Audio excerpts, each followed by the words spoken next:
and flood zone 3. And then on the left, that is the mapping that's available on the EA's Check Your Long-Term Flood Risk.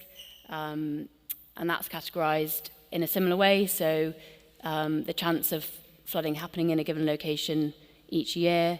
So very low, less than 0.1%, low, up to high. And then zone 2 is covered by the classification low, so that's also between 0.1% and 1%. And then zone 3 is covered by medium and high, so between 1 and up to 3.3%, over 3.3%. I'll just hand over to Katie now to go through responsibilities. Thanks, Eliza. Essentially, just to touch on those flood risk sources that we've just covered. I'll now run through just briefly, which source is kind of the responsibility of which risk management authority. So starting with surface water flooding, the responsibility to manage that across the borough is with the lead local flood authority. Thank you.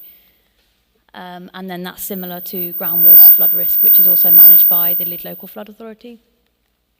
And then with rivers and watercourses, so just to distinguish the difference between a main river and an ordinary watercourse. So a main river is managed by the Environment Agency, and you can see a map, an interactive map of all main rivers on the Environment Agency's website. If you Google statutory main river map, and then you'll be able to kind of have a flick through the whole borough and see which rivers are main classification. And then also in terms of ordinary watercourses, these are more small rivers, not so large as the main rivers, and can include things like streams and brooks and ditches and those kind of features. And the most prominent in Hounslow is the Longford River, which is located in Feltham.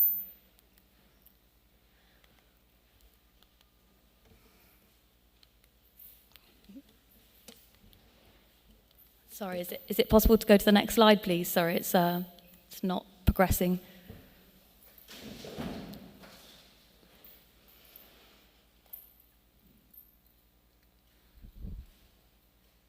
Thank you.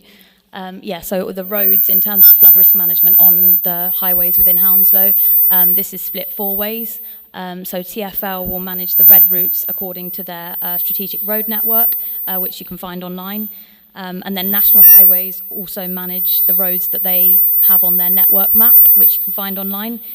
So the most prominent one from National Highways would be the M4 for Hounslow.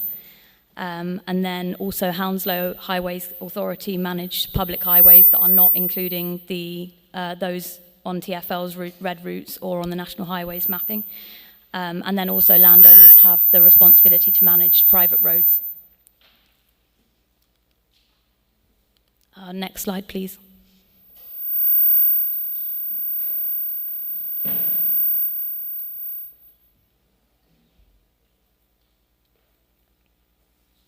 Thank you.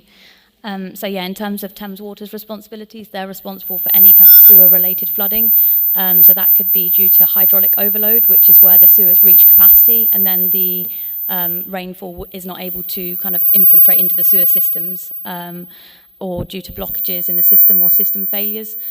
So you're able to kind of report flooding incidents related to sewer flooding on Thames Water's website, or you can email flooding@hounslow.gov.uk, and then we can kind of follow that up with you. So there's just a little table here that summarises the responsibilities if you wanted to take a picture, although this will be circulated afterwards. It just essentially covers what we've just discussed. So these are the 5 kind of key duties of the lead local flood authority, and they are off the back of the Flood and Water Management Act, which was enacted in 2010, and off the back of that came the role of the lead local flood authority, and that was following severe flooding in 2007, and then the Sir Michael Pitt's review on that flooding, and that led to the Flood and Water Management Act. So these are kind of the 5 key duties that the LLFA manage. So the first one being the local flood risk management strategy, which we'll touch on the next slide in more detail. And then the second one being reviewing major planning applications as the statutory consultee role.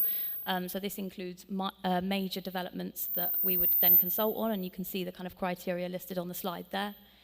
And then we would also maintain a list of assets, so what we call an asset register, that have flood risk functions. So any kind of features that have flood risk functions, we will keep a record of the maintenance of them and the state of repair, and also the asset ownership. And then also the fourth one, we would consent on works relating to any developments on ordinary watercourses, as that would be the lead local flood authority's responsibility.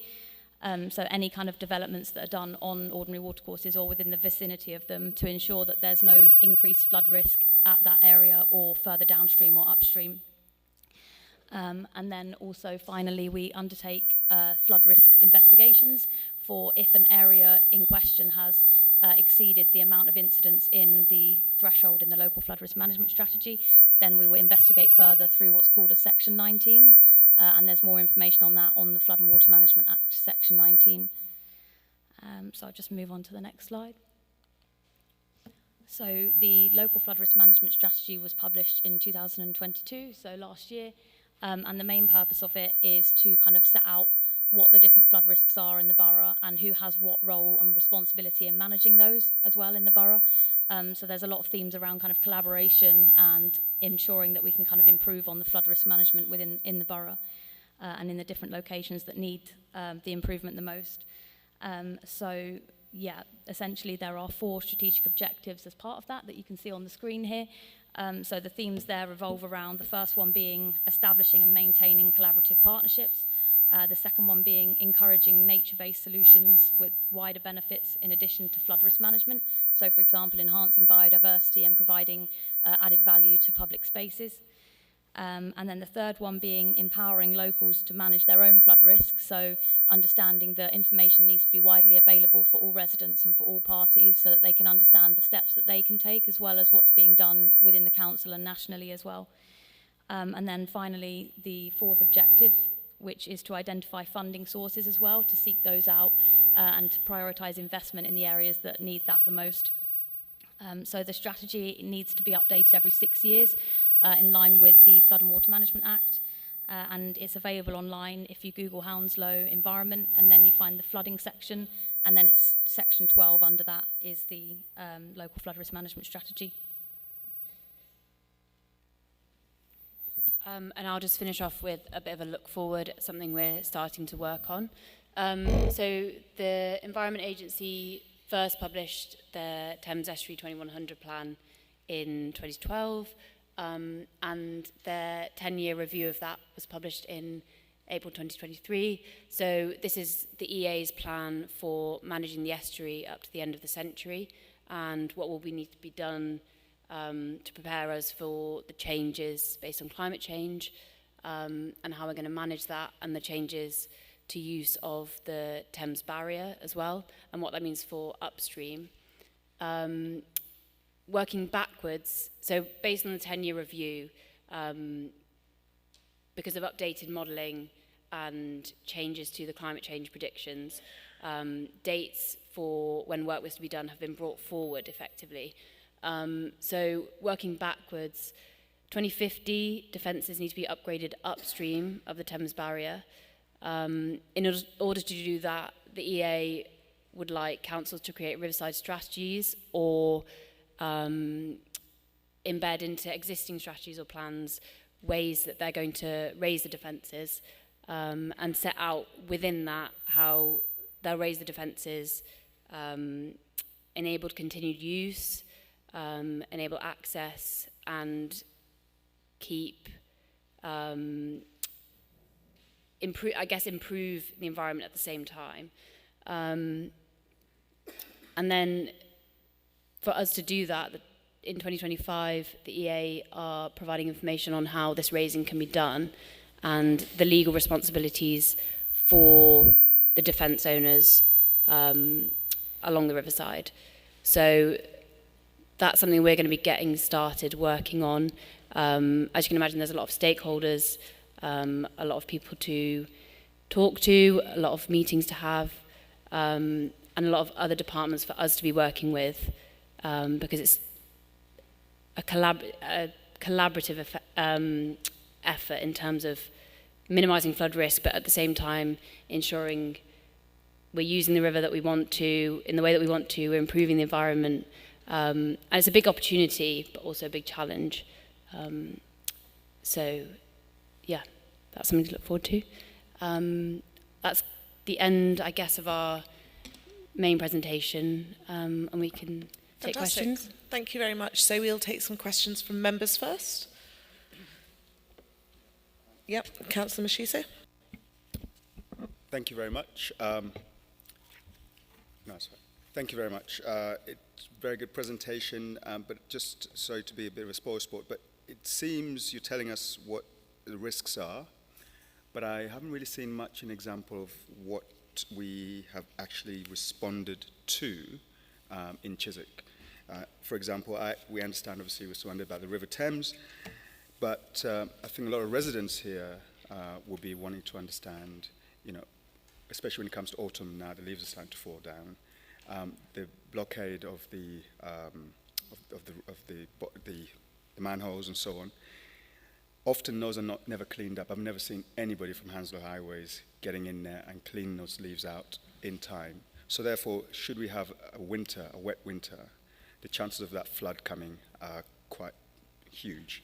What kind of work are you doing there? And my second question is to do with, as you said about Section 19, how frequent do you put roads on and off Section 19? For example, Chiswick High Road itself had a massive flooding when the building of the C9 route and the bus gate at the bottom of the high road. Was that then added to Section 19? And what did you do to mitigate and obviously it took ages, but how did we get that reported? And is it still on the register as a result? So those are basically two questions. One is, what are you doing regularly to keep our roads clear so that flooding doesn't happen? Secondly, how quickly do you add things on Section 19 and remove items from Section 19? Just check this works. Yeah, thank you for your question. So essentially, in response to your first question, we work really closely with Hounslow Highways. And so whenever we're aware of any kind of flooding of blocked gullies in our roads that we own, we'll work out whether it's a highway that's owned by Hounslow Highways, or TfL, or National Highways, and then we will kind of liaise with that person who has those responsibilities, our contacts there, and just ensure that they're able to manage those in terms of getting a team out to jet the gullies to make sure that that area is then cleared from the flooding issue. And then in terms of your second question for the Section 19, so we've just recently updated the threshold for which we undertake Section 19 investigations, and there's more information on this within the local flood risk management strategy. So it shows basically what would need to kind of trigger a Section 19. So it says the certain amount of internal flooding that needs to be triggered, the certain amount of flooding in terms of highways and the proximity as well, and how close they've happened together. And that all kind of combines to determine whether the Section 19 will be undertaken. I hope that answers. I've yet to see anyone from Hounslow Highways cleaning the gutters. I've not seen one. So are you telling me this winter we're going to be seeing that? Councillor Mashizo, I believe that might be a question for later on this evening when... No, I think if No, but I later, don't believe this team is the appropriate one to answer this question when we've got an item later on the agenda whether that question can be answered. Sorry, Councillor Thompson? Or I'll give Councillor Todd a moment to recover his... Very helpful actually to explain the responsibilities for the various types of roads. So just to be very parochial, a bit of casework that I can't solve. And actually, I perhaps now understand why. So Kew-Bridge, the new developments, Sainsbury's Local, that's where everyone knows it as. Whenever there's a downpour, increasingly common with climate change and all the rest of it, that road fills up the pavement and the crossing is impossible. It's the main crossing for pedestrians, people, cyclists, wheelchairs, I've seen it all, and it's impossible to cross. So I regularly report it to Hounslow. They pass it on because it's Transport for London. Transport for London right back eventually and say, well, we sent someone along 3 days later, there's no problem. And it happens again. Now this has happened ever since that new development, it's not even that new anymore, is it? But ever since that development was made. I wasn't a councillor until last year, I suppose, so I didn't report it as a resident, but now my councillor hat on it, my ward, I am reporting it quite often, but I'm not getting anywhere. So in terms of, I suppose my question really is, how can you help me get this sorted, because it's not going anywhere.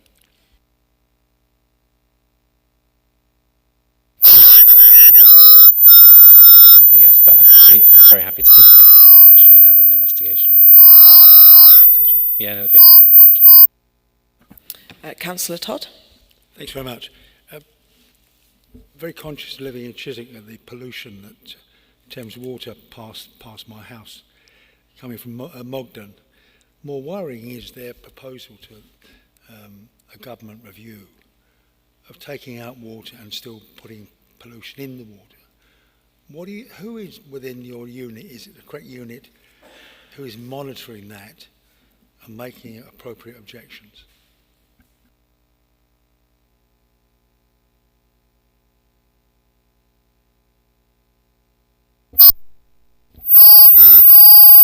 So that's actually done by our environmental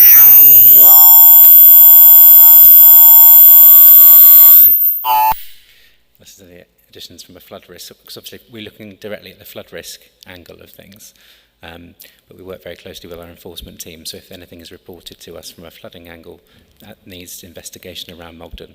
I know that the enforcement team have regular check-ins with Mogden and ensure that the safety and pollution levels are sort of checked. And my supplementary was, surface water, everyone agrees is a problem.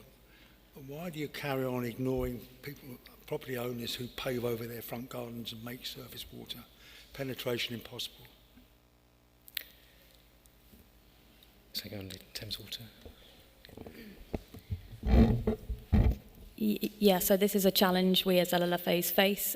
So this kind of comes under our one of the duties that we do, which I mentioned was the reviewing of major planning applications. So we follow national policy, local policy and regional policy as well, London-based, to ensure that developers will produce some form of sustainable drainage system. So sustainable drainage systems essentially mimic natural drainage. So where more and more developments have been produced and the greater urbanisation across London, the kind of greying of London has led to a natural kind of decline in natural drainage. So there's less kind of uptake from plants and from grass areas. So yeah, paved areas, that's an issue that we're facing. And so us reviewing the planning applications and abiding by local and national policy to try and ensure that developers have some form of sustainable drainage system in, that's one way that we're tackling it. Specifically the London Plan drainage hierarchy, policy SI 13, that sets out a hierarchy for preferred drainage. So the first preference is to kind of harvest rainwater, so collecting it in things like rainwater harvesting butts, and then using it for future use, storing it. And then the second preference is to kind of infiltrate naturally, and of course they have to demonstrate good infiltration rates in the local area so that is possible and it's not going to cause groundwater issues. And then third, they have to include some form of green infrastructure, so whether that be a rain garden feature or a green roof, something similar that would kind of support the natural drainage uptake. And then as a kind of last resort, they would discharge to the combined sewer if they are unable to discharge to a local watercourse or a surface water sewer nearby. That it's people with outside planning permission who arbitrarily just block up. So all these drainage options you're putting forward is because the water itself can't naturally enter the ground. What are you doing to stop people doing that? Yeah, so that's a tricky one. I mean, we can't necessarily control the policy, but we are kind of all for improvements in that policy. That is a challenge that we face on a regular basis. I think just to add, I think that is difficult because it's obviously individual small planning applications which we don't necessarily consult on. I think one thing we can do, I guess, is improve our engagement and awareness about the issue and hope that people, pardon? And more education. Yeah, and if people know the risks, then they can hopefully make those choices if they're better informed. But yeah. Thank you, Chair. And just to the point of the Thames Water and the recent consultation on their water treatment plans, based from the Executive Review Board meeting last Thursday, I believe that there's been a lot of questions raised by multiple agencies that are concerned with what's happening or what they've proposed. So I believe there's going to be further investigation into that, and I think given today's news, that could be quite pertinent as well to keep an eye on for the future. Sorry, Councillor Biddulph, you had a question. Thank you. I think John's asked most of it, but I want to pick up on the final point that he was making, which is about your strategic objective C, engage, educate and empower. You've talked about trying to help people understand the implications of what they're doing. It's probably a question more for Hounslow and how we influence the planning decisions that are made. John's a long-standing member of the planning committee and will know the complexities there. But on the whole, people who are already converted aren't doing it. It's how do you reach people who don't listen to what we listen to, who don't come to the meetings we go to, that what they're doing, particularly if you're going to rent a property to pave everything over because it's easy, how do you reach them to explain to them that actually there's another way of doing things, if there is, which there is? So we've got kind of sections on our local flood risk management strategy that outline advice for residents in terms of the steps that they can take to reduce their flooding. So hopefully, kind of touching upon the point that Eliza made, we can kind of improve the education, and then they can take those steps themselves to kind of empower themselves to reduce their own flood risk. That coupled with what we're doing in terms of reviewing planning applications, we're hoping will kind of target the issue over the long term.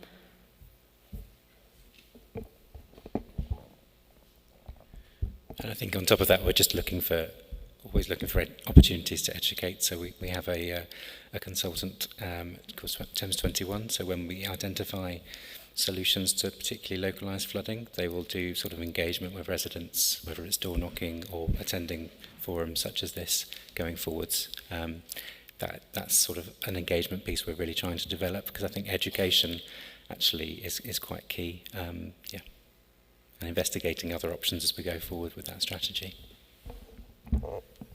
I think it's a huge issue, because reaching people is difficult anyway, and you're reaching people who aren't likely to be engaged very easily. Yes, and this isn't an example from Chiswick, but we've just installed sustainable urban drainage systems in 2 schools in Hounslow, and actually it's been a really good opportunity to enable us to go into those schools and speak to children about these options, because actually the best education we find is children to parents about what, are you going to concrete over your driveway? Would it be better actually to have some sort of soft furnishing to it? So that's the sort of thing we're looking to grow really as we go forward. Thank you. Perfect. So do we have any questions? If there are no more questions from members, I will move to the floor. And we have 2. 3. Sorry. So can we start with the gentleman at the back, please, Amoy? And we'll work our way forwards. The gentleman in the khaki jacket. It's you, Sam. It was Sam. It was you. It's you. Oh, you're being chivalrous. Okay, fantastic. We'll go to the middle. I was just going to work the way forward through the room. If I understood correctly, in the maps that I think you in the middle, Eliza, showed the last of your maps, Chiswick seems to be green, zone 3. I know the risk is not 50%, it's like, 2, 3, whatever. Should we be worried? There was an awful lot of green on that map. I guess we're using EA modelling, and that is the current flood risk from rivers and tidal sources. As to whether you should be worried, that takes account defences. Is your question whether that's going to increase or? Obviously things will change, but with climate change, but it is reviewed, it is looked at, and then updated accordingly. And then the hope is that the strategies and plans that are put in place are adaptive and can take account of that. You would hope, but yeah. Yeah, Sam. Thank you. Sam You could Hearn. introduce yourself, thank you. I was going to say, if you can introduce yourself, that'd be great. Sam Hearn. The Strand on the Green River Wall is the responsibility of Hounslow Council. Because the risk was very difficult to assess, it was excluded from the Hounslow Highways contract. Since that contract was put in place, Hounslow Highways have done some ad hoc work there, but nothing like enough work. There are some quite large elements of the river wall where the pathway is coming away from the wall. If this deteriorates, and this is an area which floods regularly, it always has flooded, and it's going to flood more as time goes by, we would think. But if that wall deteriorates and if maintenance isn't kept up, it's going to cost many millions of pounds. And immediately behind that river wall, of course, is housing, expensive riverfront housing. It doesn't seem to appear in your presentation, but it's at least half a mile of riverbank in Chiswick. I've got pictures if you want to see them. No, I can see Sabine getting up because it's part of a longer project that your ward councillors in Chiswick Riverside have been working on with Hounslow Highways and the council. So, Sabine. Thank you, Chair. Can you hear me? Thank you, Mr. Hearn, for your concern. Yeah, you're right. The wall at Strand on the Green is the responsibility of the London Borough of Hounslow and was not included in the PFI contract. That doesn't mean that the London Borough of Hounslow hasn't done any assessments and maintenance. It is inspected every year. We commission Hounslow Highways to do so, and they use structural engineers and structural experts to carry out that inspection. The last inspection was March this year, and you're right, it did identify some defects that need attention. We've got a report going to Capital Strategy Board at the council, which will probably make its way to Cabinet, requesting some funds to carry out those urgent repairs.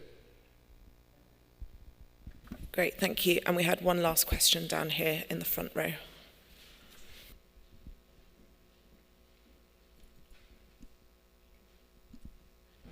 Thank you very much for the presentation. Lots of questions really, but I'd focus on one which I think links some of the earlier questions from councillors as well, which is the whole notion of public education and public engagement. I noticed one of the objectives on your plan.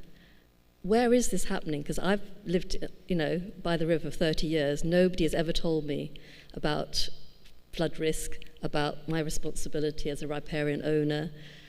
I'm also very concerned that a lot of these issues that you're rightly focusing on are not given sufficient priority within planning decisions. And as local residents, we're often treated as irrelevant when those decisions are being made, when in fact those decisions will have very direct impact on our lives and our properties. I would make it a matter of great urgency, given what we know about climate change and increased risk, to make public engagement a huge priority. And, putting those very nice strategies up is great, but they don't mean anything if nobody knows about them. I'd noticed the answer you gave to the lady behind me about should we be worried about flood zone 3. Yes, we should, and that should really be at the top of our understanding of what we do in our back gardens and all those sort of things. And yet nobody has really engaged with people like us. And this applies to surface water flooding as much as fluvial and tidal. So I would just ask you to tell us when we're going to get this public engagement, what role we can play. Is your question associated to that? Thank you. No, it's additional to that. Yeah. Yeah, thank you for your question. So essentially on the topic of engagement, we have, as I mentioned, the strategy, but as part of that there is an action plan. So that can be found online, but that details numerous objectives within, specific objectives on exactly what we're planning to do to meet those objectives, so the measures to meet the objectives, and quite a lot of them are kind of revolving around engagement. So if you have a look at that online and then let us know if you've got any questions, because we only published it last year, we're still kind of progressing those, and that's why there hasn't really been much necessarily done to date that's been tangible and kind of that you can see. So yeah, we are working on that and having things like more open days and attending more sessions like these, and providing more kind of background material for residents to understand their flood risk and also to understand the policy that goes behind planning decisions, because I appreciate that is kind of up in the air at the moment. It's not very clear to residents what we kind of review as part of the major developments that we assess. It's difficult to comment on specific planning applications, but yeah, as I say, we assess the major developments, so we can kind of make sure that there's more information put out to residents on that topic. And I think just picking up from my colleague Tim, what he was mentioning about Thames 21's involvement, we are looking to kind of get the word out more to residents through community engagement. So that's something that we're working on. So thank you for your question. Okay, we'll have 2 more questions on this topic and then we'll have to move on to the next agenda item. So, my name's Paul Nestling. I live in Grove Park. One One of the things I've noticed is the Hounslow Council encouragement of AstroTurf on a very considerable scale. We've already seen substantial playing fields removed, replaced by AstroTurf. Initial indications are that there's not considerably increased usage despite all the costs and upheaval. But there's another major development, and I believe there are further developments elsewhere in Chiswick with AstroTurf. Technically, speaking for the ignorant, it doesn't look very environmentally friendly, digging up earth and grass and all that goes into it, and replacing it with plastic. How does that fit into the strategy, both for the environment and also for water retention and water management, surface and otherwise? I'd be very interested to know, and I'd be interested to know also whether there is a strategy across Hounslow which has been bought into that we should all be made aware of. Thank you. I'm not. I don't know, Ajit, whether you have any update on that as part of your reporting. Is that a strategy in terms of for the AstroTurf? Do we have a policy position on whether AstroTurf can or cannot be rolled out?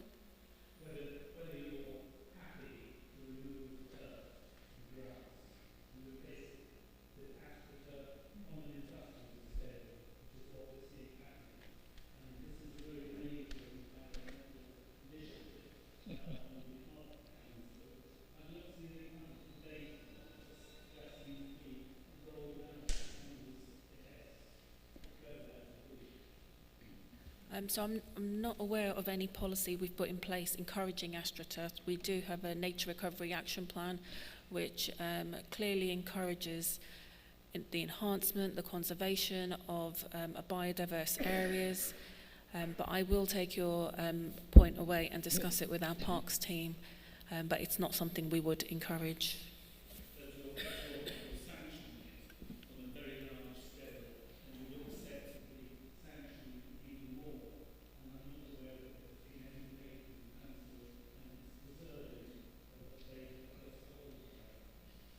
Councillor Biddulph, did you have a comment to that? Yes. It's not so much that it's being rolled out, it's not being rolled back.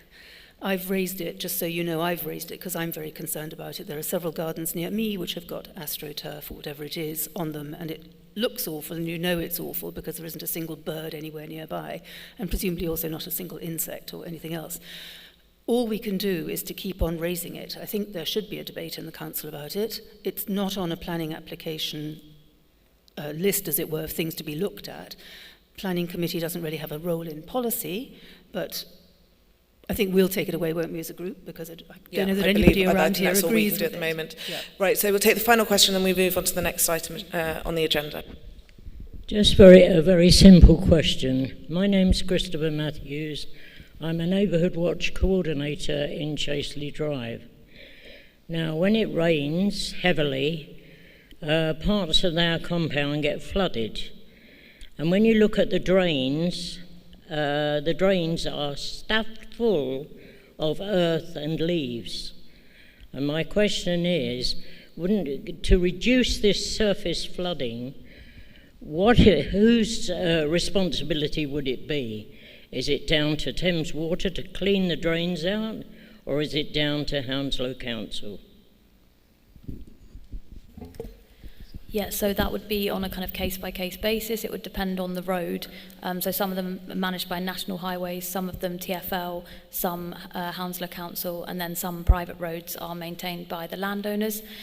So I guess, yeah, if we would kind of need to know the specific address, and then we could look into it further and liaise with the correct authority to kind of manage that risk.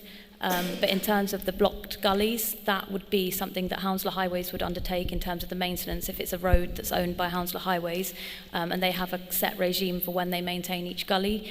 And then often we find that the gullies are still blocked even once they've kind of been, the debris has been removed, and that can indicate an issue with the underlying sewers below the roadside gullies. And in that case, we would then need to engage with Thames Water to make them aware of the issue and to find out if they can establish whether there's a blockage in their sewer network or a system failure affecting the area, or if they're just experiencing hydraulic overload, in which case the systems just aren't able to cope with that level of rainfall at the moment. So yeah, just to answer your question, it really is done on a case-by-case basis is how that is managed across the borough. But I was thinking of a blanket version of it. Yes, it's in Chasely Drive, we get flooding there, but it's for the community as a whole, in the Chiswick and Hounslow communities. You often find flooding after a heavy downpour, and yet when you look at the drains, they're, chock-a-block with rubbish. And I wondered, really, I think you're hedging the question, but I think really it is whose responsibility is it, either Thames Water or Hounslow Council or whoever is responsible for cleaning those drains? Your question, sir, and I think if you're able to go onto the website, you'll see on the agenda there is the matrix that says who is responsible based on the type of road that it is. And then I'd also like to bring everybody's attention to the website, because the team have very kindly provided a variety of links that will provide further information and hopefully answer some of these questions, or if there's any references that you would like to go back to, that's all available as part of the agenda. Yeah, and just to finish off, that's our email up there, flooding@hounslow.gov.uk. If you've got any questions, please get in touch. Thank you. And do we have the name of the road where this is happening? Sorry, sir. Chris. Yeah, I'm the Neighbourhood Watch Coordinator in Chasely Drive, so there are several areas there. Perfect. When the heavy rains come, that particular area is flooded. Yeah. And it's because the drains are not cleared. Thank you, Christopher. We'll leave it with the ward councillors to take up that with you. So thank you very much to the team. Thank you very much for the information and time that you've given us today. I'd like to invite you to stay along for the rest of the meeting. And we will now move on to agenda item number 5, which is a presentation from the Thames Landscape Strategy. So we're joined tonight by Laura Nee, who will be presenting. She is the Strategic Project Officer for the Thames Landscape Strategy, with a background in river restoration and community engagement, and she'll be here to talk to us about some of the projects and the future plans that the Thames Landscape Strategy will be undertaking. Thank you. Thanks, Councillor Giles. I'll be fairly brief as I'm quite aware of the time, but my project and presentation feeds in very nicely to your one, so some of you may know us. For those of you who don't, I'll do a brief intro. So we are the Thames Landscape Strategy. There's about 3 of us, but we work together with our partners, and our partners are 14 major riparian landowners between Shepperton Lock all the way up to Chiswick House up there in the corner. So that includes Elmbridge, Kingston, Richmond, Hounslow, so all the councils, as well as Environment Agency, Royal Parks, Historic Royal Palaces, things like that. And we have a charitable arm called the Father Thames Trust, which helps us raise money to carry out these activities. So it's a strange name, but it represents a document which is a 100-year vision to guide change along the river. So it was first written in 1994, we updated it in 2012, and we will be updating it again this year, as I'll go into more depth on. So what is the Arcadian Thames? It's a word I use a lot in this presentation. It represents the character and the individualness of the Thames between Weybridge and Chiswick House. It's a paradise in the city, as we call it. It's represented by palaces, villas, really unique spots that people travel from far around. And this view in particular, I'm aware it's Richmond and we're in Hounslow, but this is kind of the reason why we exist. This view from Richmond Hill is protected by an Act of Parliament, and that has then, it's sort of a conservation was born essentially. That protecting the heritage has allowed us to then protect the environment associated with it.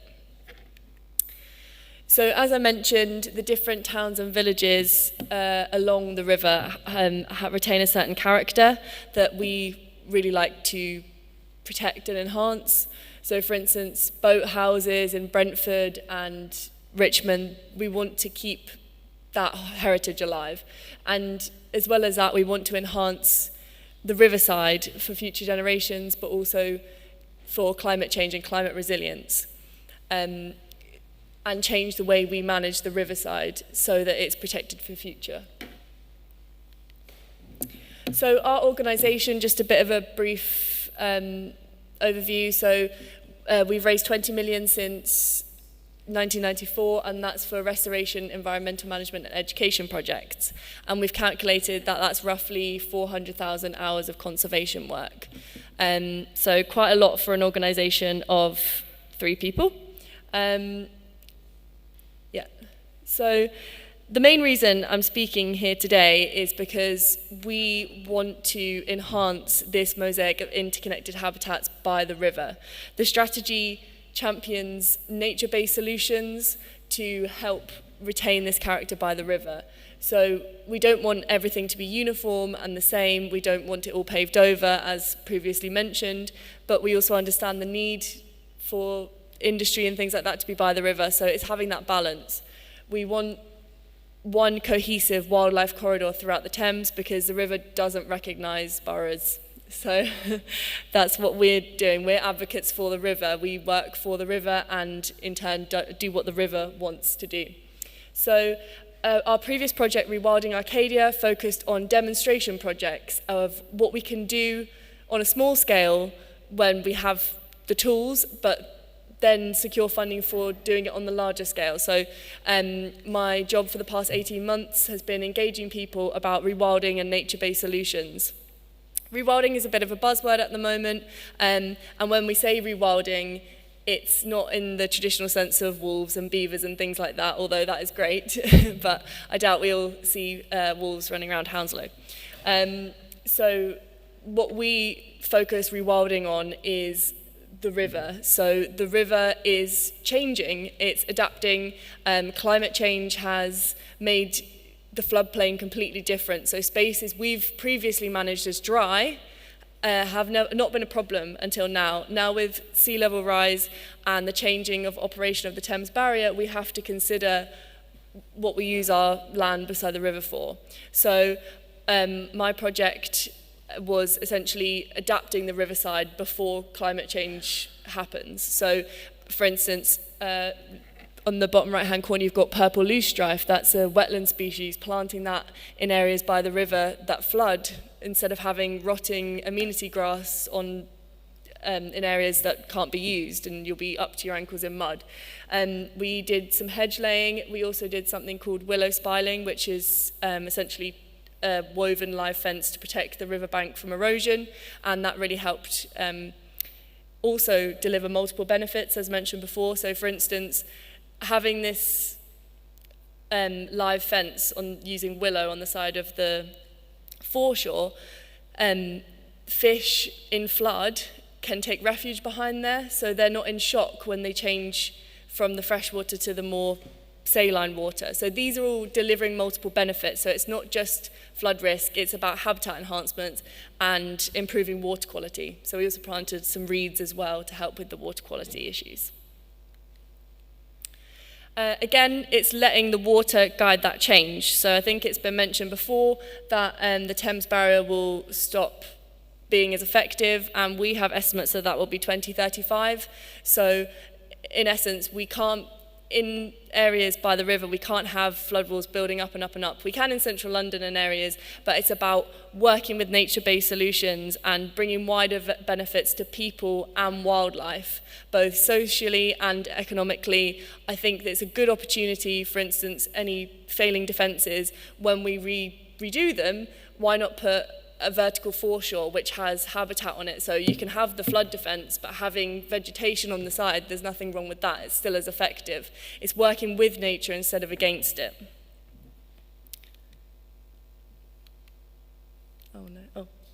So strategic planning is something that's been mentioned a lot, and it's extremely important. So having, that connectivity, and also making sure that everything we mention here today is in local plans as well as national plans, even international plans. It's having climate emergency plans that work for people and for wildlife. I think that's a big takeaway from today.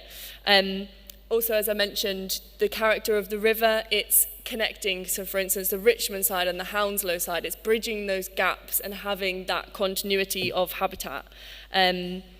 Yeah, that's extremely important. And yeah, just working towards that coherence of plans.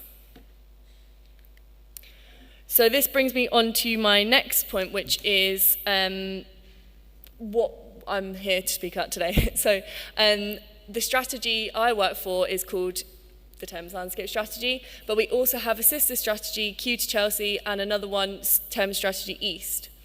So where we are at the minute, Chiswick straddles both strategies of Kew to Chelsea and Weybridge to Kew, so kind of smack bang in the middle.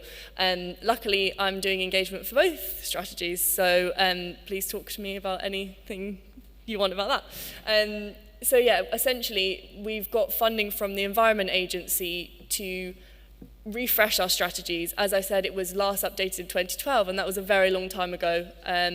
Although it is a dynamic document and we've been updating as we go along, it's important to keep everything up to date and in line with the science. So as we're updating our strategies all at once, it means that there is this cohesive approach and that it can all be put into policy and hopefully implemented.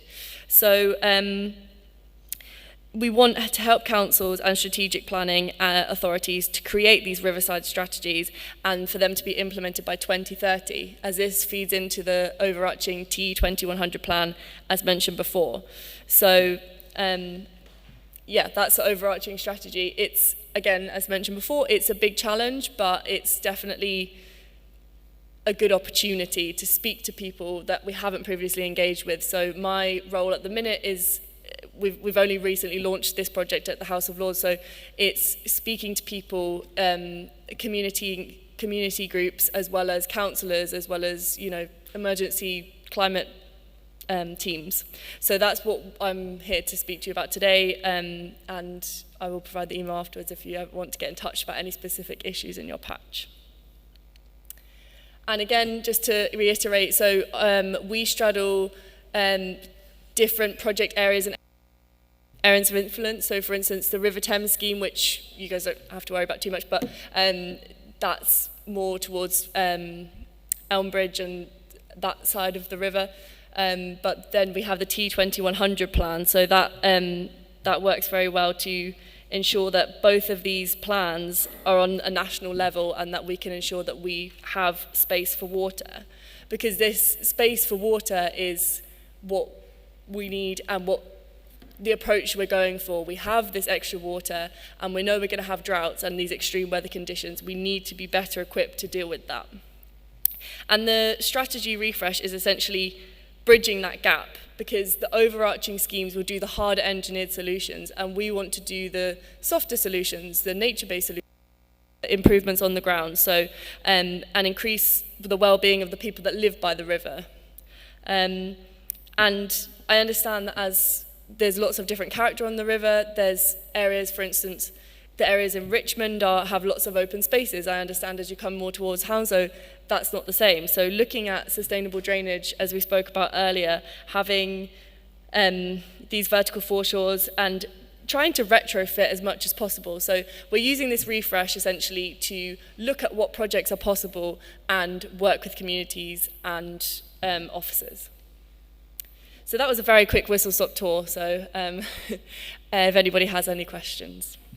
So I was just going to say that as part of these projects, the Thames Landscape Strategy will be establishing a series of site visits and reviewing the stretch of the river from Kew Bridge to Chelsea, starting downstream and working upriver, and they will be inviting members from local community groups to join them on those visits. So if you're interested, please do get in contact with Laura.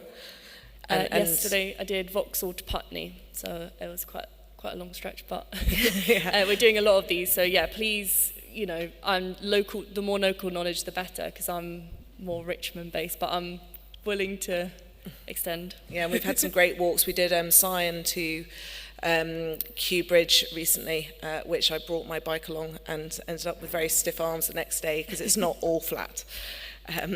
So do we have any questions from members? Councillor Mashiso. Thank you so much. That was very, very interesting presentation. I'm very, very pleased to see what you're doing there. You said 400,000 hours of volunteering in conservation activity.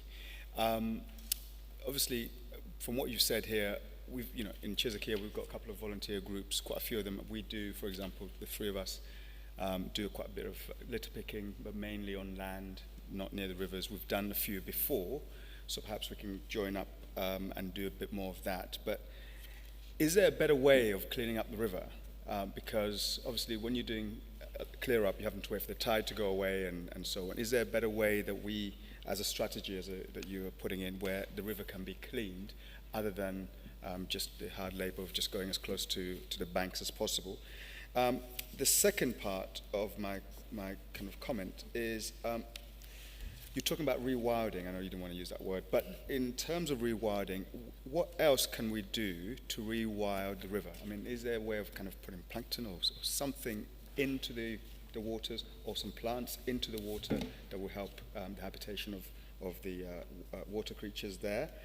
And then when it comes to sort of the stretch between sort of all the way from Chesington all the way to Hammersmith, what other kind of ways are we linking up, other than, I know you've said you joined up together, but what other ways are we linking up? Because the reason why I say that is, in parts of Richmond, you have just normal rowing boats where activities happens, and then in Kingston, you have motorboats, and that can be good for the environment. So is there a strategy where we're saying, especially in those habitable areas, that we shouldn't be using any oil engines, and we should be using just electric or motor? Because I know Kingston has new electric boats that go around. So what I'm trying to say is there a strategy to sort of help you deliver this in a much better way, or is that all we've got?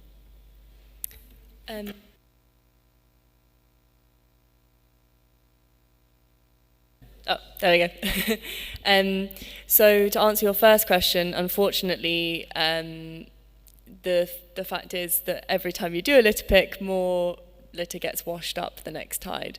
So it is a bit of a thankless task, but a good one nonetheless. You're saving microplastics from the ocean. But yes, it is. Obviously, then we can go into the educational preventative methods. So that could be an avenue. However, it's hard to know where it's come from, so it's hard to know what to do, and it tends to come from everywhere.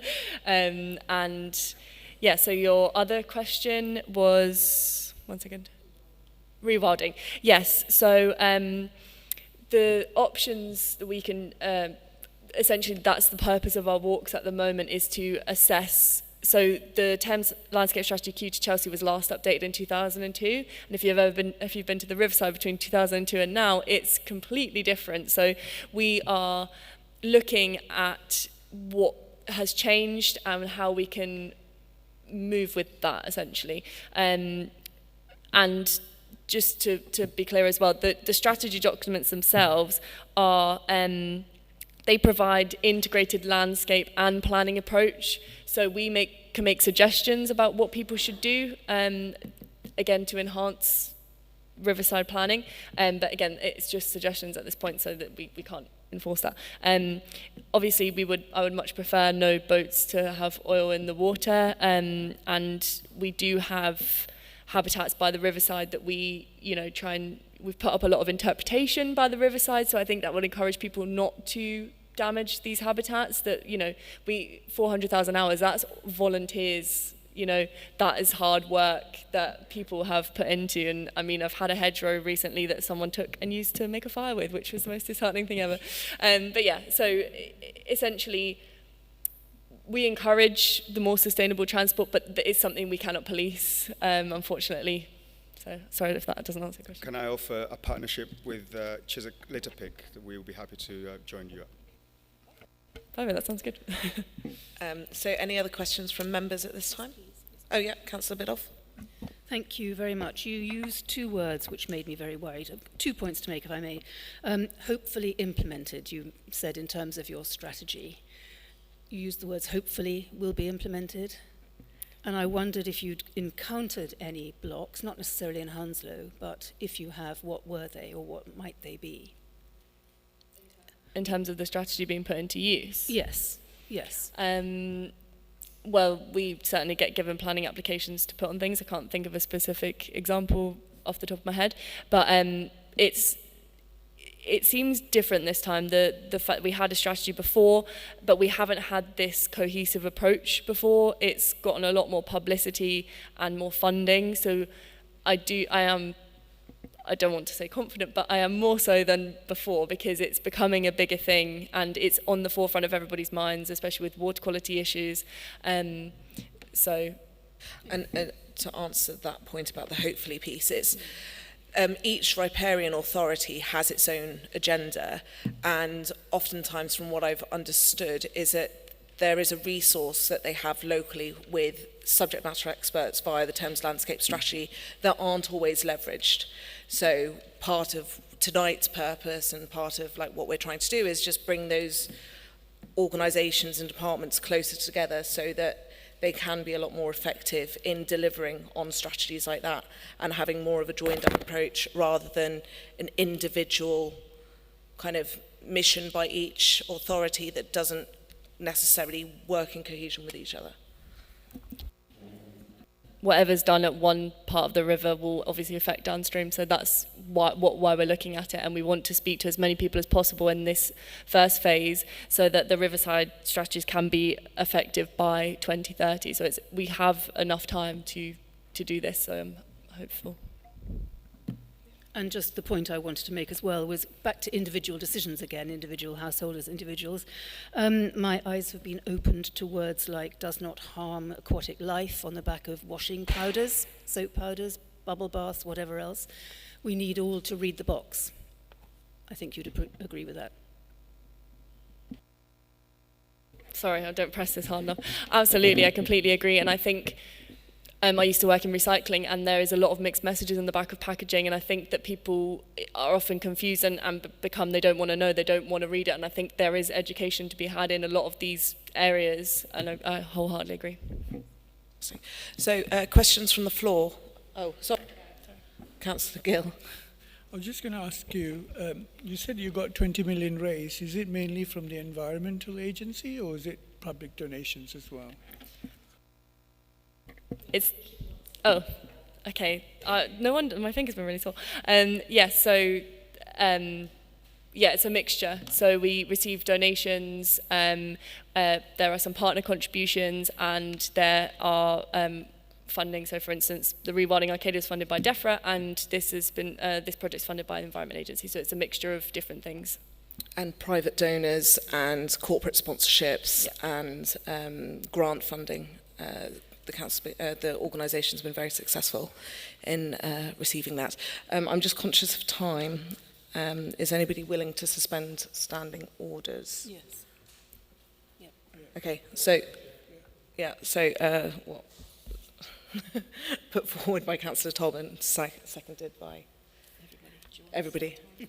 Do we need to? 10 o'clock? I feel that's way too late. Do we need time on it? What? Half an hour? 40 minutes? Half an hour? So we'll set it for 10:15. And aim to be done before. So any other questions from members at this stage? No, so we'll go to the floor. So we've got... Karen Liebrich. Very pleased to see that you're now looking at the Kew to Chelsea bit, because that seems to have been in abeyance since, for about 10 years, since the previous coordinator swam into the boat race, I think. The guidance, it used to be statutory guidance for planning the strategy, and the planning departments of the councils didn't often know that, and it was a pity that, okay, now it's out of date, so it's good that you're bringing it forward. So it would be good to remind the planning departments that those provisions were supposed to be considered as planning guidance. The question is, are you working with the Thames Path? because there were lots of breaks in it, and that used to be part of the Thames Landscape Strategy, more, not so much at your end, but at the Richmond end, the Arcadian end, but more on the Kew to Chelsea part. It was a big issue that there were breaks in it, and I'm not sure that that is always remembered by planners, that they have to leave the Thames path, and sometimes they have bits where you can sort of cut through the hotel foyer, and that's really not acceptable. So I hope you focus on the Thames path as well. Yes, well, we've been walking it, so and doing it sort of step by step, and even just improving signage, something as basic as that. So I've been noting down every time there's not the kind of uniform finger signposts, ensuring that everything's accessible as well is a major issue. And when there are developments by the riverside, temporary kind of cut-offs, we're hoping that they become reinstated. So I've got a million pictures on my phone of various examples, but we are, and I do have contacts at the Thames National Path, so I have a meeting with her, one of the people, soon. So that's definitely on the priorities list. Thank you. Great, and there was another question here. Yeah. Hi. Hello. Thank you very much. That was going to be one of my questions. The other is, are you in partnership with Thames 21, who works on pubs, especially at fun times like river races and everything, that they don't use single-use plastic and that they must be using things that get returned, not biodegradable, because we all know that biodegradable, if it's thrown in the river, doesn't biodegrade, although not everyone does know that. So I just wondered, are you in partnership with Thames 21, which is a charity that deals with single-use plastic on the river? Thank you. Thames 21 are the catchment partnership leads, and so we have direct contact with them in regular meetings, not specifically on the single-use plastic issue, but on overarching schemes. And for instance, Plastic Blitz, we did that on the Longford River from that, and trying to implement all the good projects that they have going on as well. So there's certainly a link there. I used to work for them, so yeah. Fantastic. Any other questions from the floor? Here in the second row. It's a point of information, really. Are we linked to the super sewer, or is all our stuff still going up to Mogden? And not only us, but neighbouring boroughs such as Ealing and Hammersmith? I don't believe I have an answer. Yeah, I don't believe so. I think it starts at Hammersmith. Right, in that case... So the Thames Tideway goes in, it's Hammersmith. It doesn't quite come as far as us, from what I understand, but we have...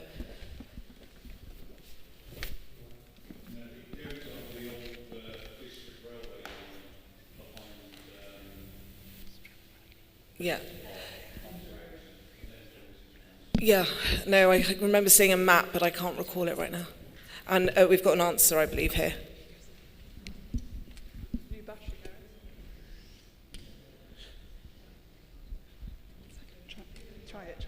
Hello, Peter Everston. Yes, it goes up past the house I live in to the Acton storm tanks. That means it collects all of the northern local authorities' waste, but not the northwestern ones, which go into Mogden and overflow frequently because the government did not force Thames Landscape Strategy policy to go up to Mogden, even though they were told it was vital that it did. Thank you very much for that.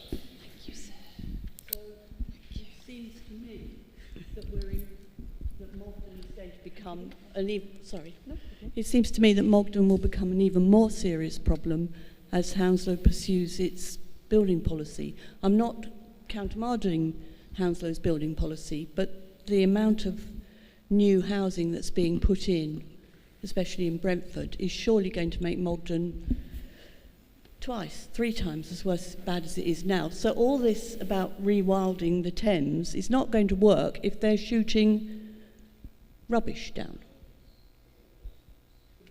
on a permanent basis. I don't believe that any of us are equipped to answer that question here, but I really welcome the commentary because it's very useful it's a very to important know. Point And we can add it to the issue tracker, actually. Yeah, and we can raise it with the council. Or with Mogden, yes, of course. course. Right, thank you very much, Laura. We will now, and I'm really grateful for your time coming down, we will now move on to agenda item number 6. And in 2019, Hounslow Council declared a climate emergency. A status report was presented to Cabinet earlier this month, so I've asked Ajit Bansal to present a top-level overview of the meeting. Please note the slides are all available online, and I don't expect any of us to be able to go through the details of these tonight. So without much ado, I'd like to invite Ajit Bansal, Head of Climate Emergency and Environment Strategy, to present a short update outlining progress on the Climate Emergency Action Plan. Thank you. Thank you, Councillor Giles. My name's Ajit Bansal. I lead the Climate Emergency Environmental Strategy Service at Hounslow Council. As Councillor Giles mentioned, the Council declared a climate emergency in 2019 and subsequently adopted a Climate Emergency Action Plan. Within that plan, we set out 2 commitments to be net zero by 2030 from all council operations, whilst influencing a wider borough reduction. We also made a commitment to report the progress we were making in terms of reducing our carbon emissions year on year. Last Tuesday, Cabinet endorsed the 3rd annual update report, where we reported a 10% reduction in our council operational carbon emissions.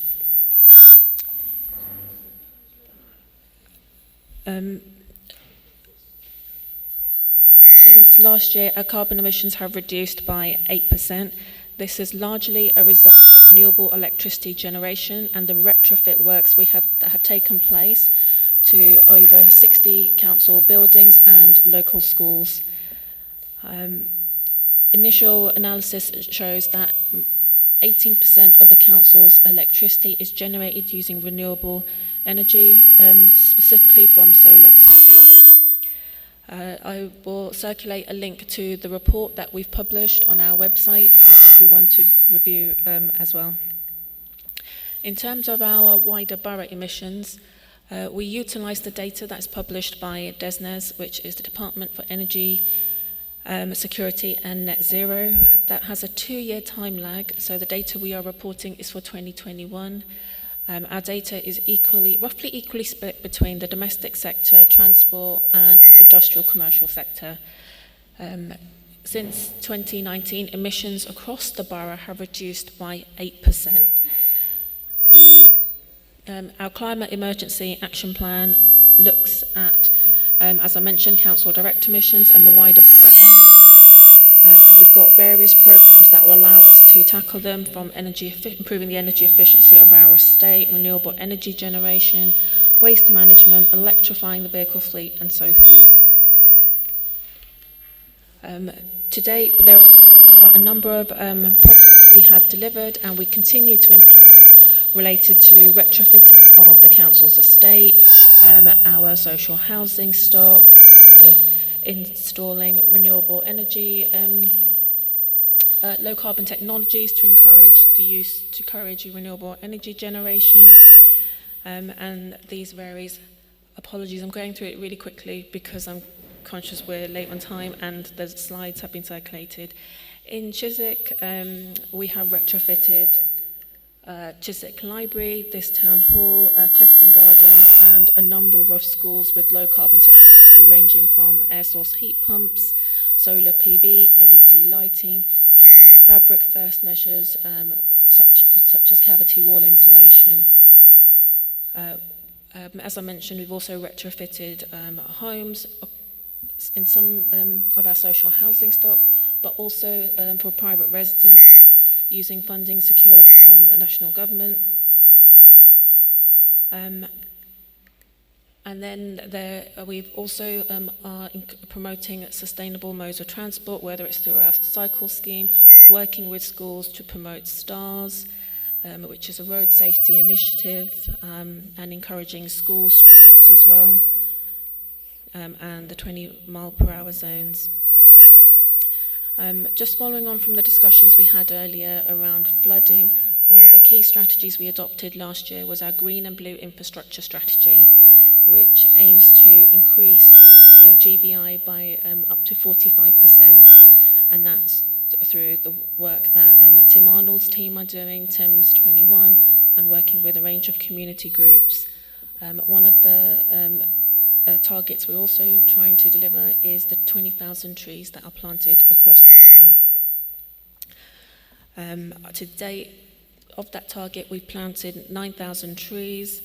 As you know, Chiswick Old Cemetery's gone through a significant transformation with number of trees planted. And the Duke's Meadow Bridge has also been restored. We can't do this alone as a council, so we are actively engaging with our local community groups, our residents, whether it's through our focus groups, which we've called community reference groups, that focus on cleaning, on a cleaner, greener, and climate and clean air. But at the same time, we also have an environmental champion scheme where we're encouraging residents to get involved as much as possible to green the local environment. If you're interested in the environmental champion scheme, please do get in touch, because we're keen to promote the message as much as possible. An environmental champion can do anything from litter picking, working with community groups, to deliver initiatives in our parks and open spaces. In terms of our community reference groups, as I mentioned, there are 3, and we meet regularly quarterly.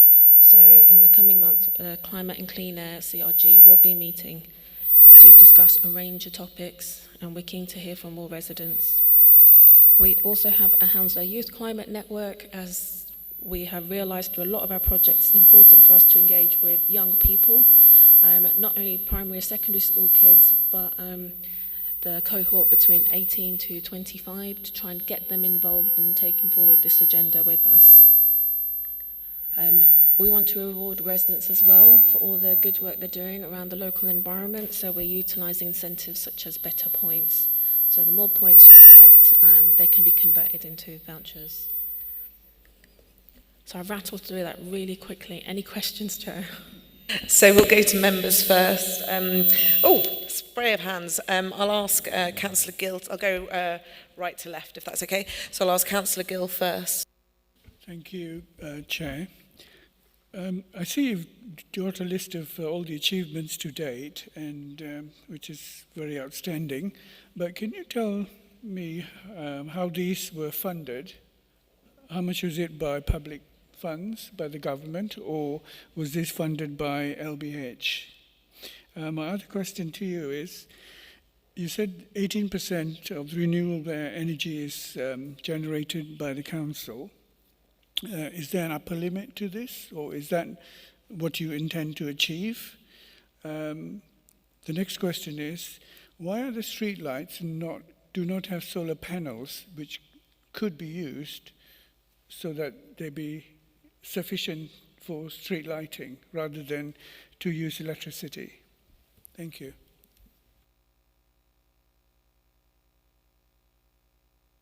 Apologies, I was making a note of all those questions so I can answer them.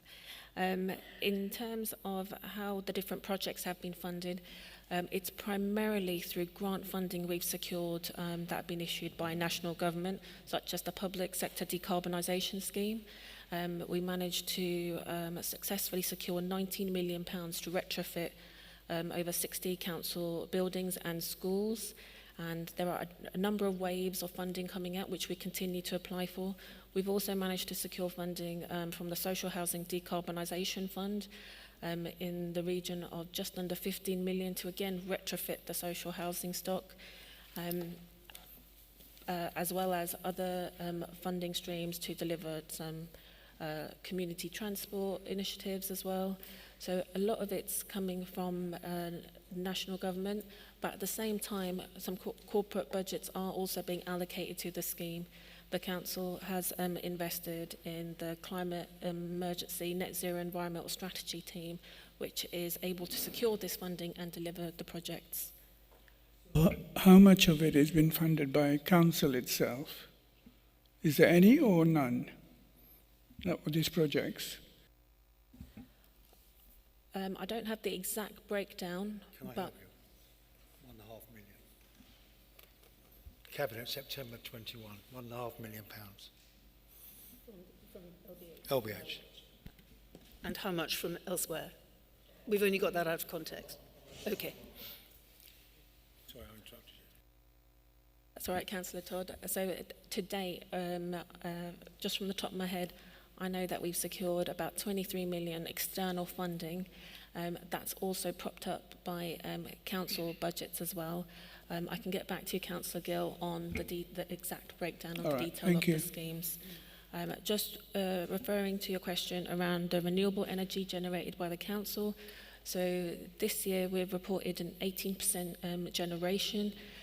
Cabinet have made a commitment to generate at least 25% by 2026. We have just completed a feasibility study looking at the potential of rolling out solar PV across council rooftops, and we are reviewing the findings of that, as we believe there's a lot more we could be doing. And then your question about powering streetlights using solar PV, again, it's another area we are also looking at as part of our decarbonising our estate. Well, thank you for that. I only raised the thing about the street lighting because when I was in China about 10 years ago, they were already doing it. Councillor McGregor, I believe you had a question. Thank you very much, and thank you very much for your presentation. Could I refer to the wider borough? Thank you so much. Could I refer to the wider borough carbon dioxide emissions profile 2021 and the pie chart? You have a figure for transport, which totals 322.3, which is 32% of carbon dioxide emissions. And you also have the public sector total opposite, which is a much smaller total of 7%. Now, is public sector transport included in the total transport figure, or is it included in the public sector total? The public transport figure looks at the vehicle fleets of key public transport agencies and the buildings. So it's spread across the lot. Okay, so we can't tell whether or not our public transport emissions are going up or down because they're split across other categories. Is that correct? So with regards to... So if we have a new pie chart for the current year, you will not be able to tell us what the changes were for particular categories. You can break down the data into the various categories, whether it's road network, railways, aviation, but the public transport element, which is related to our vehicle fleet, we can track how the emissions are decreasing, but that is captured as part of the council's operational emissions. Very good. And when I ever see these things, I ask the question always, okay, have you had any communication from your colleagues in Beijing about their pollution controls? Because unless we do something about what they're doing, this has absolutely no impact on the global position at all. And the other issue to remember, of course, is that the wonderful thing about Great Britain is we are northwest of Europe. The prevailing wind takes most of our pollution into Germany and Holland. Thank you, Chair. Thank you very much. Sorry, were you going to reply to that? Thank you. I want to ask a question, that's all.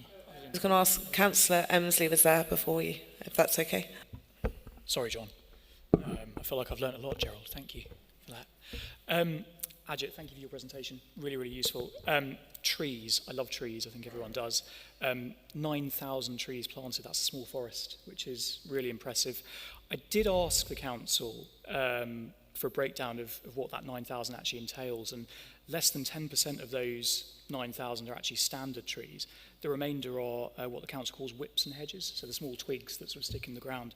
And they have a survival rate of less than 50%. So I had 3 questions from that. How many of the trees planted in 21-22 have actually survived to date? Do you replant dead whips and hedges? And if you do, are those sort of double counted? And then how long would it take for a whip or a hedge to generate the same environmental benefits as a standard tree or a mature tree?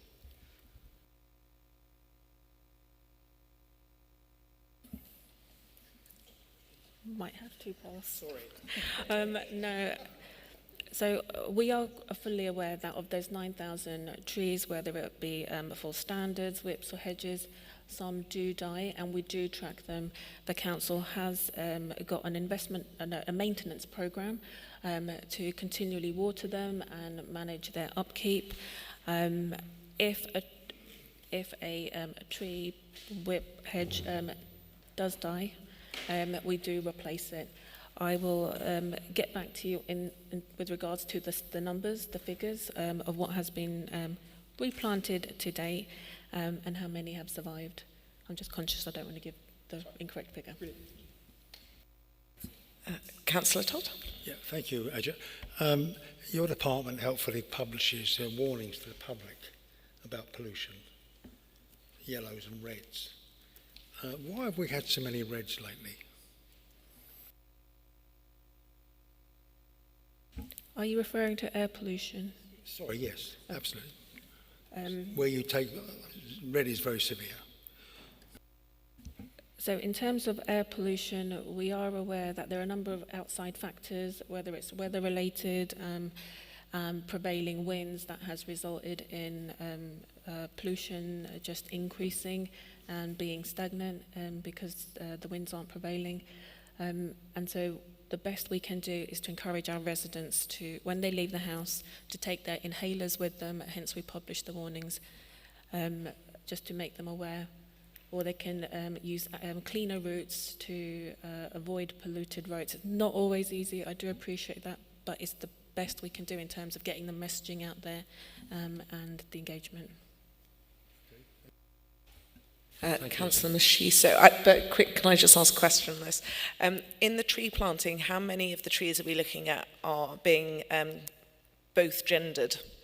Because there have been studies, I've spoken about this before, trees planted since the 1940s, I believe, are typically male, which in increasing heats release more pollen, which results in a lot more of us suffering from allergies. There have been studies looking into hypoallergenic environments by using appropriate genuses of trees. Has this been something that has been looked into by the council to make our air quality a little cleaner? I feel like I'm passing the buck, but I'm not. I will get back to you, Councillor. I'll send you the study. I wasn't aware there was a...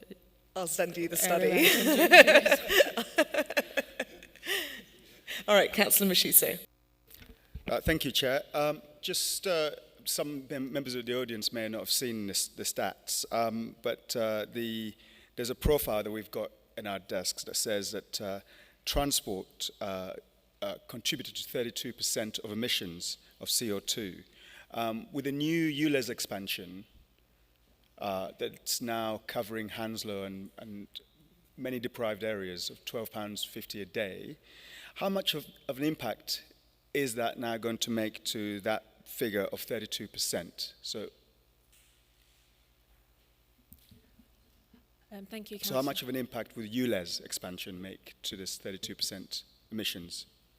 So in terms of the data we've used, it is produced by national government, DESNES, and there is a 2-year time lag. So we won't know until about 2025 what impact the ULEZ expansion has had on the borough-wide carbon emissions profile. However, I imagine as part of the ULEZ scheme, the GLA are monitoring emissions. Whether it's specifically looking at CO2, I'm not sure, but they would be looking at air pollutants. I can again take that away and investigate with GLA. I can tell you that the difference is 3% difference across London, according to studies that Sadiq Khan has refused to acknowledge. 3%. No, I'm just giving you the figures. It's 3%. And that's also projected, Councillor Mosquito. Can you just... So those are projected figures. That's what Councillor Croft was saying. Councillor Biddulph, you had one. Thank you very much.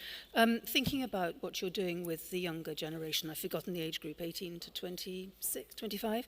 I've just had a series of 23-year-old lodgers, and each time I get a young lodger, my plastics recycling box fills up incredibly quickly, because the message, it seems to me, that the generation that is supposed to be most environmentally responsible and most environmentally aware is that you can recycle it so that it's okay. And I'm sorry to be at risk of putting Sabile out of a job, but shouldn't we be generally recycling less because we're using less? And how is that message being put across? I know about refuse, reduce, reuse, repurpose, and only then recycle. But it doesn't seem to be getting through to the next generation, or at least those who I've had as lodgers and friends and godchildren and whatever else. Yes, maybe. So we are actively running a new waste and recycling campaign, No Time to Waste, that is rolled out borough-wide to all residents. Our hope with the Youth Climate Network is to try and get this messaging out to that cohort of people that can continue to encourage and change mindsets, embed that net zero mindset, so there's behavioural change. I completely acknowledge it's not going to be easy, but we are doing what we can. We are, like I said, utilising, and that's why we're promoting environmental champions, these various networks, community CRGs, to keep plugging those different campaigns, those messages. If there are particular forums, community groups that you would like us to engage with, speak with, we'd welcome you to put suggestions forward, because we would more than happy, our officers are more than happy to go out and engage with them. Okay. And so that No Time to Waste campaign, has it already launched, or it will be launched? Okay, and where can we find more information about it? I can circulate the No Time to Waste campaign web link, and there's also details on our website. You might have noticed that some of our refuse vehicles, nearly all of them, have the No Time to Waste campaign artwork on there, with the QR codes that can be downloaded. Do we need to communicate with the younger generation in a different way, though? Because my experience is that they're all on their phones, but they're not necessarily on the council website. So I don't know what you can do to make it a more attractive thing for them to pick up. Totally agree with you. We're looking at all options. When we launched the Youth Climate Network, we genuinely thought we would be flooded with entries from young people to join the group, but we were very surprised when we didn't get that message. So we are looking at different campaign methods, whether it's social media, Instagram, TikTok.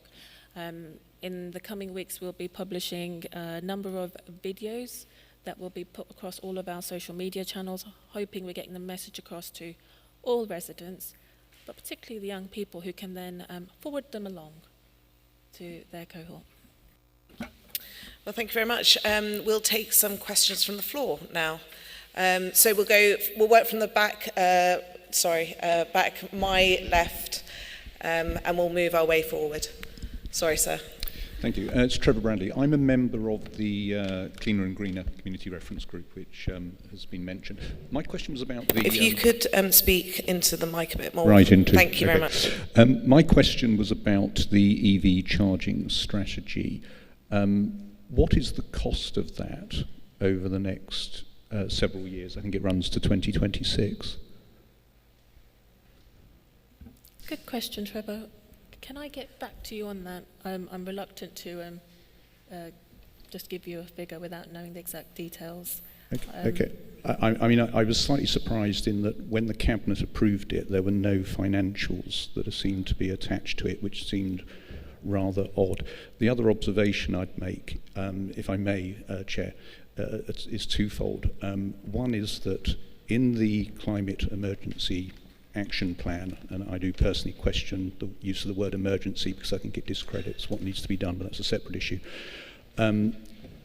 The shift to electric vehicles accounts for a 17% reduction of the entire borough's carbon emissions.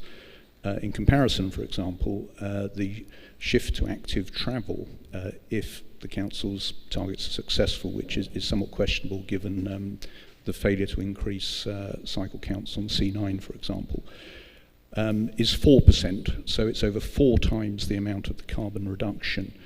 And it strikes me that we're not spending enough money on rolling that out. Secondly, in terms of the observation, the council has an objective of having 20 to 30% utilisation of electric charging points.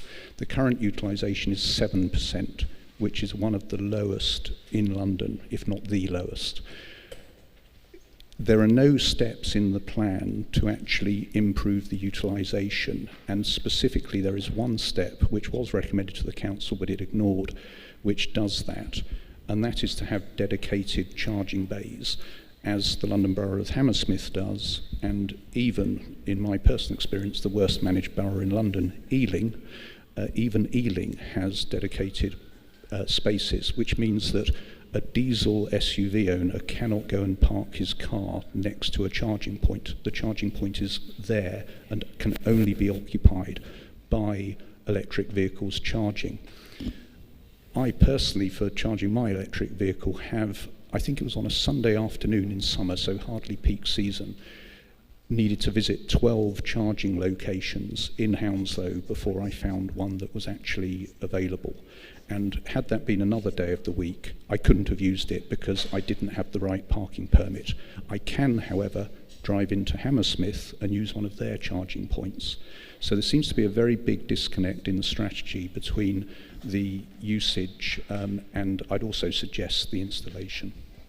Thank you.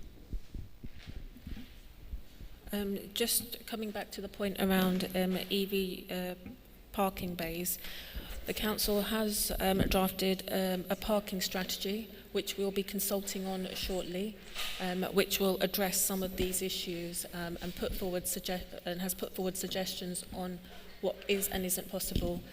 When that goes live, I will share it with the forum and the Climate Clean Air Community Reference Group. Councillor Gill, did you have anything that you wanted to add? Yes, thank you, Chair. What I find with the EV charging is there's lack of fast chargers in the borough, and I've raised this many times, and I don't know if you're aware, I was the face of your EV launch back in the day. So, and things haven't improved, and I've also raised that parking on the EV bays, there's no prosecution, and whenever you want to go to use one of those fast chargers, it's either occupied by an Uber driver or somebody's just parked their car and left and gone away. So something needs to be done. Thank you, Councillor Gill. I will pick these concerns up with our EV strategy lead officer and report back to the panel. Great. So there were more questions. Sorry, Ruth Mayorkas here in the second row, and then we'll head on to the left-hand side. Thank you very much. Thanks, Ejit. Is it not the case that government is sitting on its plastics scheme for for disposing and getting your money back? I've forgotten there's a word for it. They've been sitting on that for quite a long time, and that is also why councils cannot move until government actually have it as a proper strategy.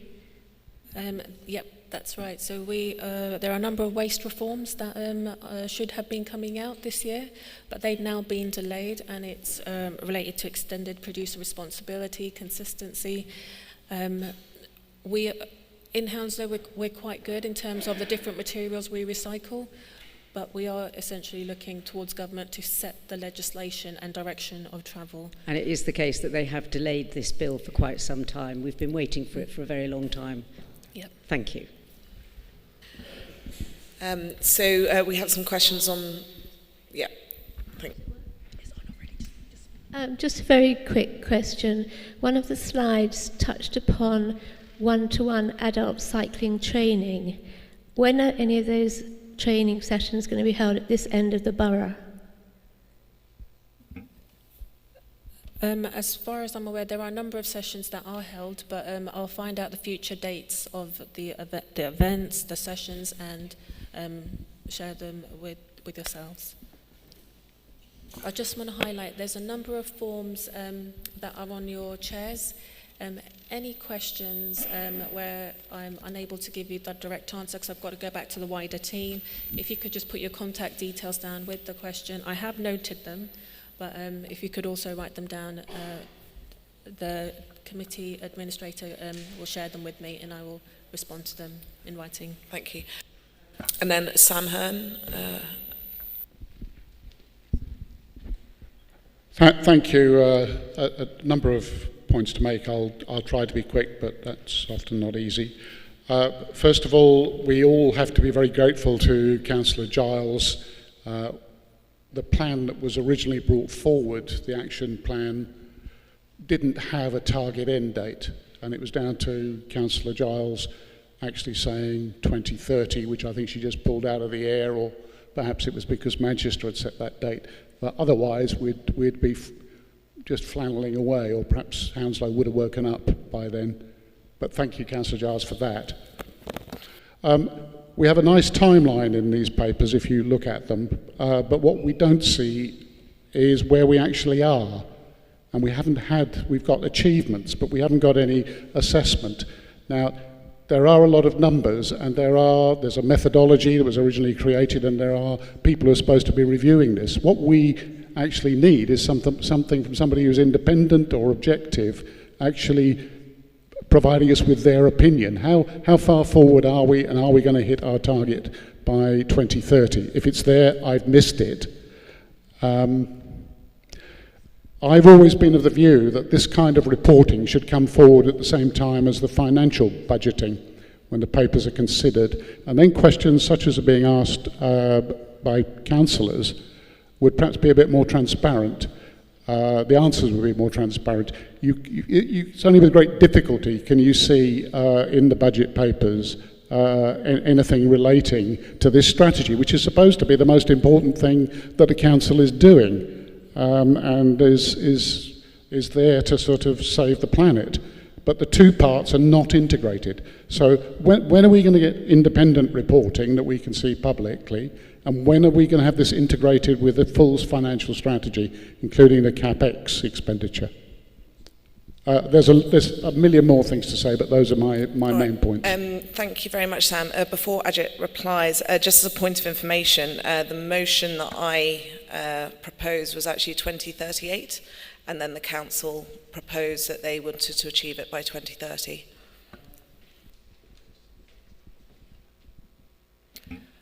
With regards to having the climate update reports independently peer-reviewed or the data verified, we've made the decision as a council to make sure all our data is reviewed, assessed and calculated by an external independent consultancy.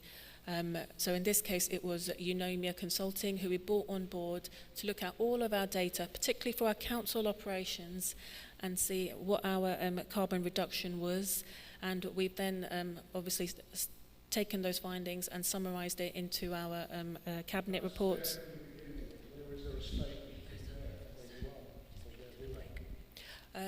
So within the detailed report, which I'll happily share with you, we have set our baseline at 2018-19.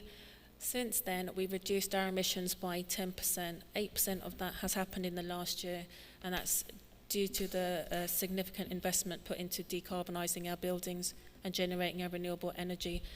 There is still a long way to go. In July, Cabinet looked at the pathway to net zero, and it was evident that at the moment, if we implemented our climate emergency action plan, we would reduce emissions by a further 23%. So we know we have a huge challenge ahead of us.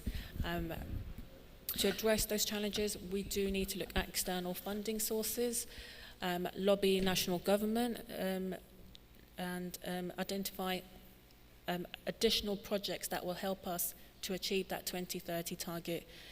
It's ambitious, but we are committed as a council, as a service team to meet these targets.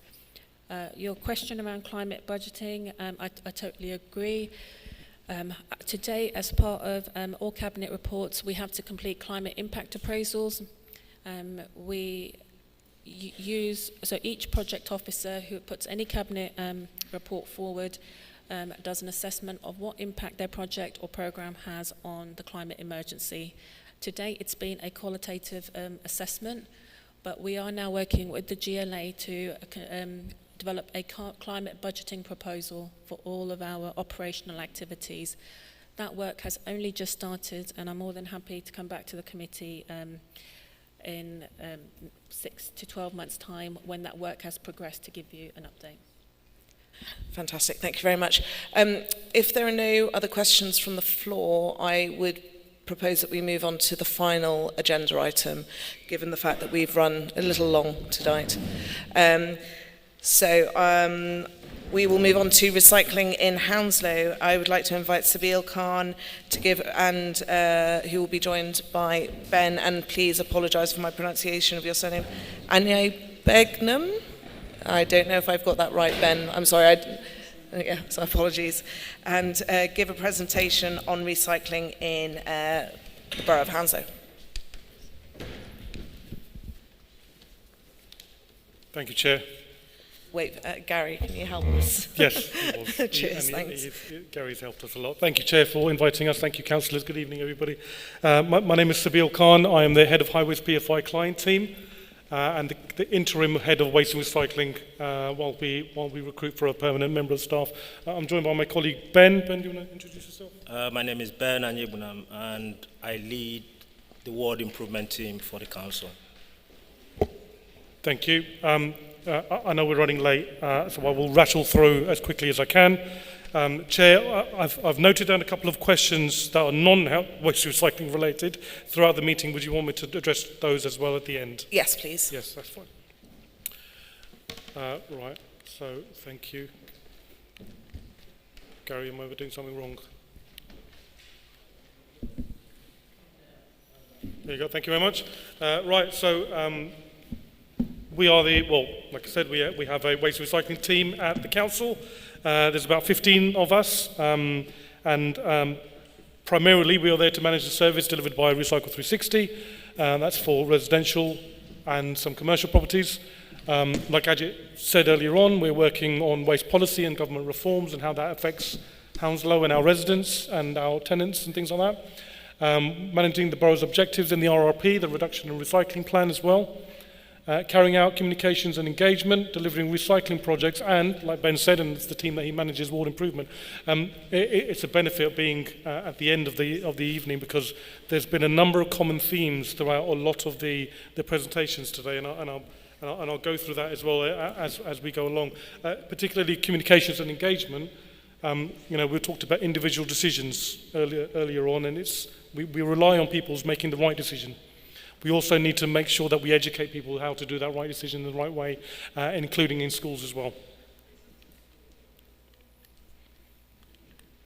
Come on.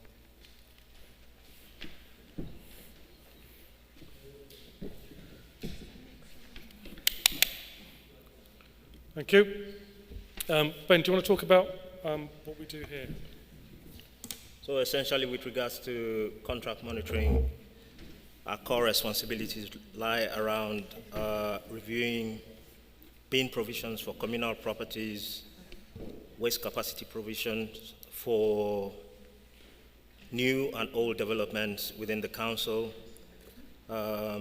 We support the distribution of food waste receptacles, and we've done so across over 20,000 households in the past 2 years. We continue to improve provisions for HMOs, which is of particular concern for us, because we continue to have more and more HMO streams or properties coming, being developed within the borough. So it falls to us as a team to support them in ensuring they have adequate provisions for their properties from post-occupation, and we support them pre-occupation as well. For our flats above shops, which has been of a particular concern for us because previous to now, what we would expect our residents to do is to, in flats above shops, these are properties that are situated above commercial premises, was to present their bags loose on the public highway. But over the last 2 years, we've come up with a better solution, which is to provide them grid bins situated on public highways to contain their waste. And we feel that is a better outcome because it does not only serve the residents, but it also contains issues around bags being attacked by vermin and consequently leading to increased litter on our public highways. We also continue to provide alternative to grid bins within our borough, where we find that a grid bin solution is inadequate for, say, a particular area, either in terms of space or aesthetics of the area. We would look to make an alternative provision, and in most cases what we will do is to provide them with an 1100 liter bin, which is the large size metal bin, where there is space to situate that behind the premises. One other important work with the ward improvement team has been doing over the last 2 years is to continue to provide and improve recycling provisions for our schools. Previous to now, we came to the conclusion that a lot of the allocations that were made to schools were pretty haphazard. So we've gone into the schools to clearly review what they currently have in terms of their recycling and to alter those provisions to meet the exact needs of the schools. And one area where we've been particularly successful is provision of large food waste receptacles. And in addition to that, we continue to support our schools across the year. We have schools in our borough who provide community services during the holidays, and my knowledge is that previous to now, they'd suffered issues around miscollections. So we've tried to harmonize what we do to ensure that even through the school holidays, for schools that provide essential community services, we continue to support them and ensure that they have adequate provisions.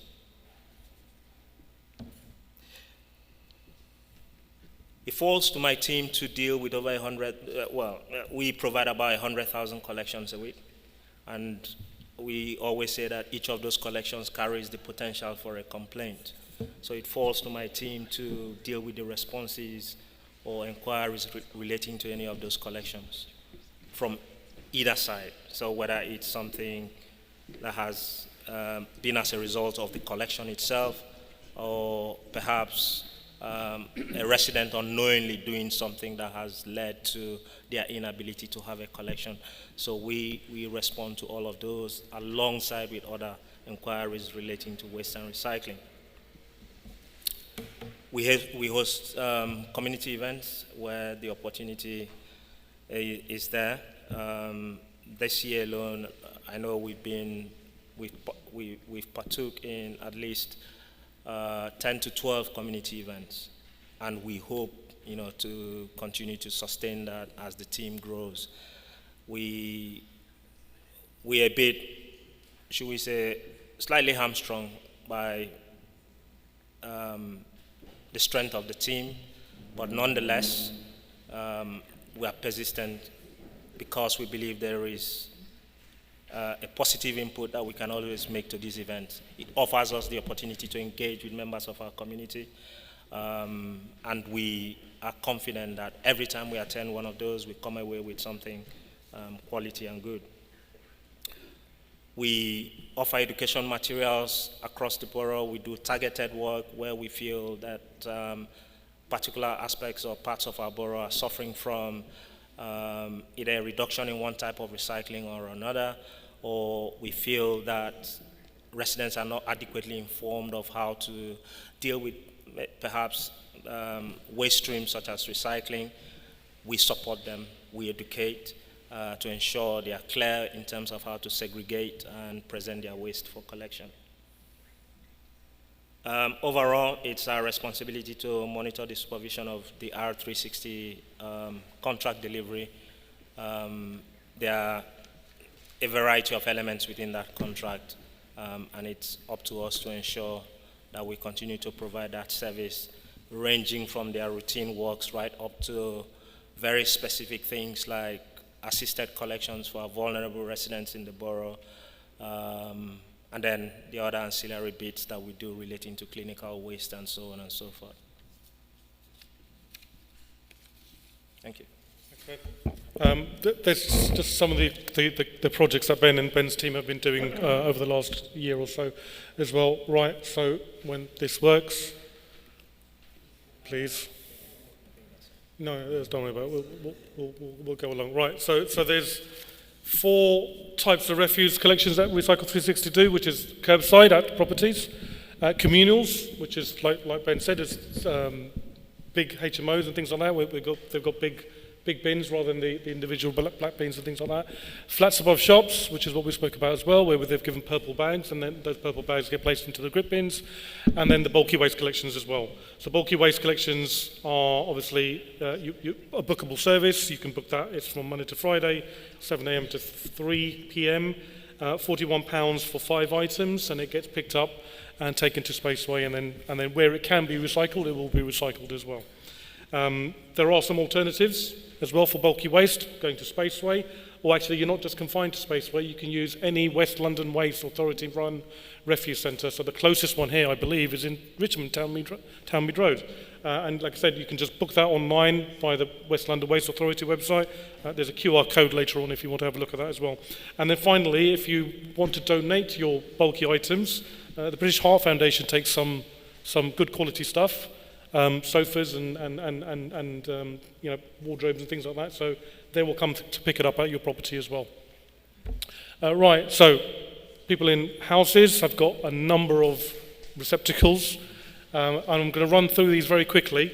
This is all stuff that is probably known, but there's a couple of things and a couple of points per slide I just wanted to highlight. So again, anything that can't be recycled goes in your black bin. The point I wanted to make clear was actually if you need a larger bin, you can apply to that, to the council, to the waste recycling team, and that assessment will be done based on the number of people in your house, whether you have children, things like that as well. Okay? Where does that residual waste go to? So all of the West London waste authorities take their waste to Brentford, to the transfer station there, Transport Avenue. That is all taken by train to Bristol, to an energy recovery facility. That's basically, it's in incineration and it generates energy, I should say. Nothing is sent to landfill that comes out of Hounslow. The combined waste that goes from West London to Bristol provides, like I said, 400,000 tonnes, enough to power 50,000 homes. Hounslow produces 60,000 tonnes of effectively non-recyclable material of that amount. Everyone has a red box. The main couple of things I will say there is wash and squash. So where you can, wash it with some warm water, it will soften the plastic, squash it down, you get more in. If in doubt, I would say keep it out. And the reason why I say that is because there's different types of plastic, and that has different types of recycling processing. All of our recycling goes, like I said, goes to Southall Lane, to the materials handling facility there, and then West London Waste and some of our other partners will take it on to recyclers. The way we do this, and again, there's a point, and I'll come to this again, the way we do separated at source maintains the quality of recyclable materials. Whereas some other boroughs, they do co-mingling. They can say, oh, they've got a higher recycling rate, 50%, whatever, but actually what they send to recycle doesn't actually get recycled. So our quality of materials going for recycling is maintained because of the segregation that we do as well. Just a point on aerosols as well, because it's a health and safety issue. Make sure it's completely empty, so if you kind of hold it down and it still hisses, just make sure all that hiss goes, because when the truck comes and crushes it down, it could be a hazard, it could cause an explosion as well. And there's a couple of things that could cause explosions as well, I'll come to that in a minute. Blue box, which is paper and cards. Most of the things that you think can go in there can probably go in there. The way I will say it, if you're ordering online and you've got big boxes, try to cut them and flatten them down so they fit in the box. Don't keep them outside because they won't be taken more often than not by the crews as well. If you can, try to keep paper together and card together. And I know it's difficult. I live in the borough and I sometimes don't do that because it's just easier just to do it as it comes in and as you put it in. But if you can, kind of keep your paper one side, card the other side, it just makes it easier for the collectors and the loaders to separate it because it's two different units in the truck. For green box, I should say, that's glass, obvious. However, no light bulbs, no sheet glass, unless it's something that was newly told to me, no perfume bottles as well, because it's a different type of glass. It has a different smelting temperature or something like that as well. So it doesn't quite recycle as well as like a standard, like a jam jar or things like that as well, kind of thing. Food waste. Food waste is something that we're focusing on massively over the next kind of couple of years. And there's a stat at the bottom there. Food waste in your black bin costs the borough £125 per tonne to dispose of. If it's in the food caddy separated, it costs us £25 to dispose of. So it's difficult. It can be a little bit dirty sometimes, but it's worth it in terms of making sure that food goes to recycling properly. And it gets recycled to biofuels and things like that as well, so it's used also often as well. You can use compostable liners, you can use newspaper as well for your lining. Just on that as well, we're introducing a new coffee pod recycling service. So if you've got an espresso machine or a Dolce Gusto, whatever it is, and you don't want to use their recycling service where you have to go in or order a collection, we will be introducing it's called Podback, so that will be coming soon, basically, to a household near you. Some other items that we can take and recycle, which you may not know of, so I've lost my notes. Textiles and small electrics, which is called WE, and I can never remember what that acronym stands for, but anything electric smaller than a microwave. If you put it in a kind of a see-through transparent bag next to your black bin or your boxes, the Recycle 360 guys will pick it up, okay? A couple of important things there. No batteries, please. There have been a number of fires over the last few weeks or so at the materials handling facility and in the trucks where batteries have been put in, and like I said, when the crusher comes down, it's caused a little bit of an explosion and a fire, which is really, really dangerous for not only our crews, but also members of the public as well. Can I just make a quick appeal? Sure. What we've started doing is to try and identify stores and supermarkets within our borough where residents can actually have their batteries recycled for free. And we're asking for help to identify these stores. So, for example, Robert Dias on the high road take batteries. I know Tesco's also, yes. Ryman's takes pens. Okay. So we want to put a list together and place that on the website so residents know where to take their batteries. You know. And the soft plastics that you don't take, supermarkets will take. So the Co-op and Sainsbury's takes yogurt pot lids and things like that.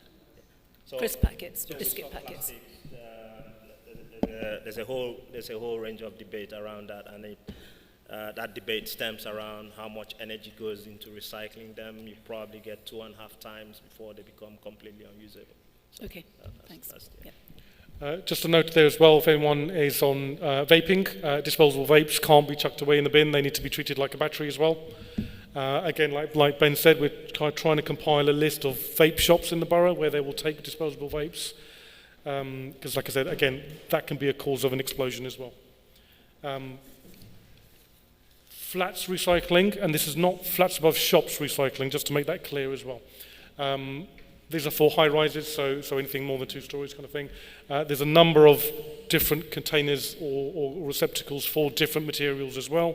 And if you live in a block of flats, that will be interesting for you. For flats above shops recycling, that's something that we're looking into for future viability. We had a previous scheme that was quite unsuccessful, unfortunately, because of the turnover of tenants. So every time we would give the tenant a message, they would be gone within 6 to 12 months, and we couldn't get round quick enough to get to the new tenants. And also the materials were really contaminated and effectively made them unrecyclable. But we are looking at that scheme again and how we can make it work, again, tied together with some engagement and some communication to make sure everyone knows how to do the right thing. Right, what we've done this year, we're on course to increase our recycling rate, and I think we are nearing 38 to 39% now. That's up from, I think, about 34% a few years ago. We've got 24,000 residents in communal developments now on the food waste recycling service, which again was a new item that we introduced. Previously, they didn't have any waste areas to recycle their food. It's again part of the focus that we got on food recycling as well. Like Ben said, we're working with schools to make sure their recycling provisions are up to date and accessible from a teacher and student point of view. And lastly, there's 2,500 new homes added to the collection rounds. So, Recycle 360 are serving 110,000 homes at the moment.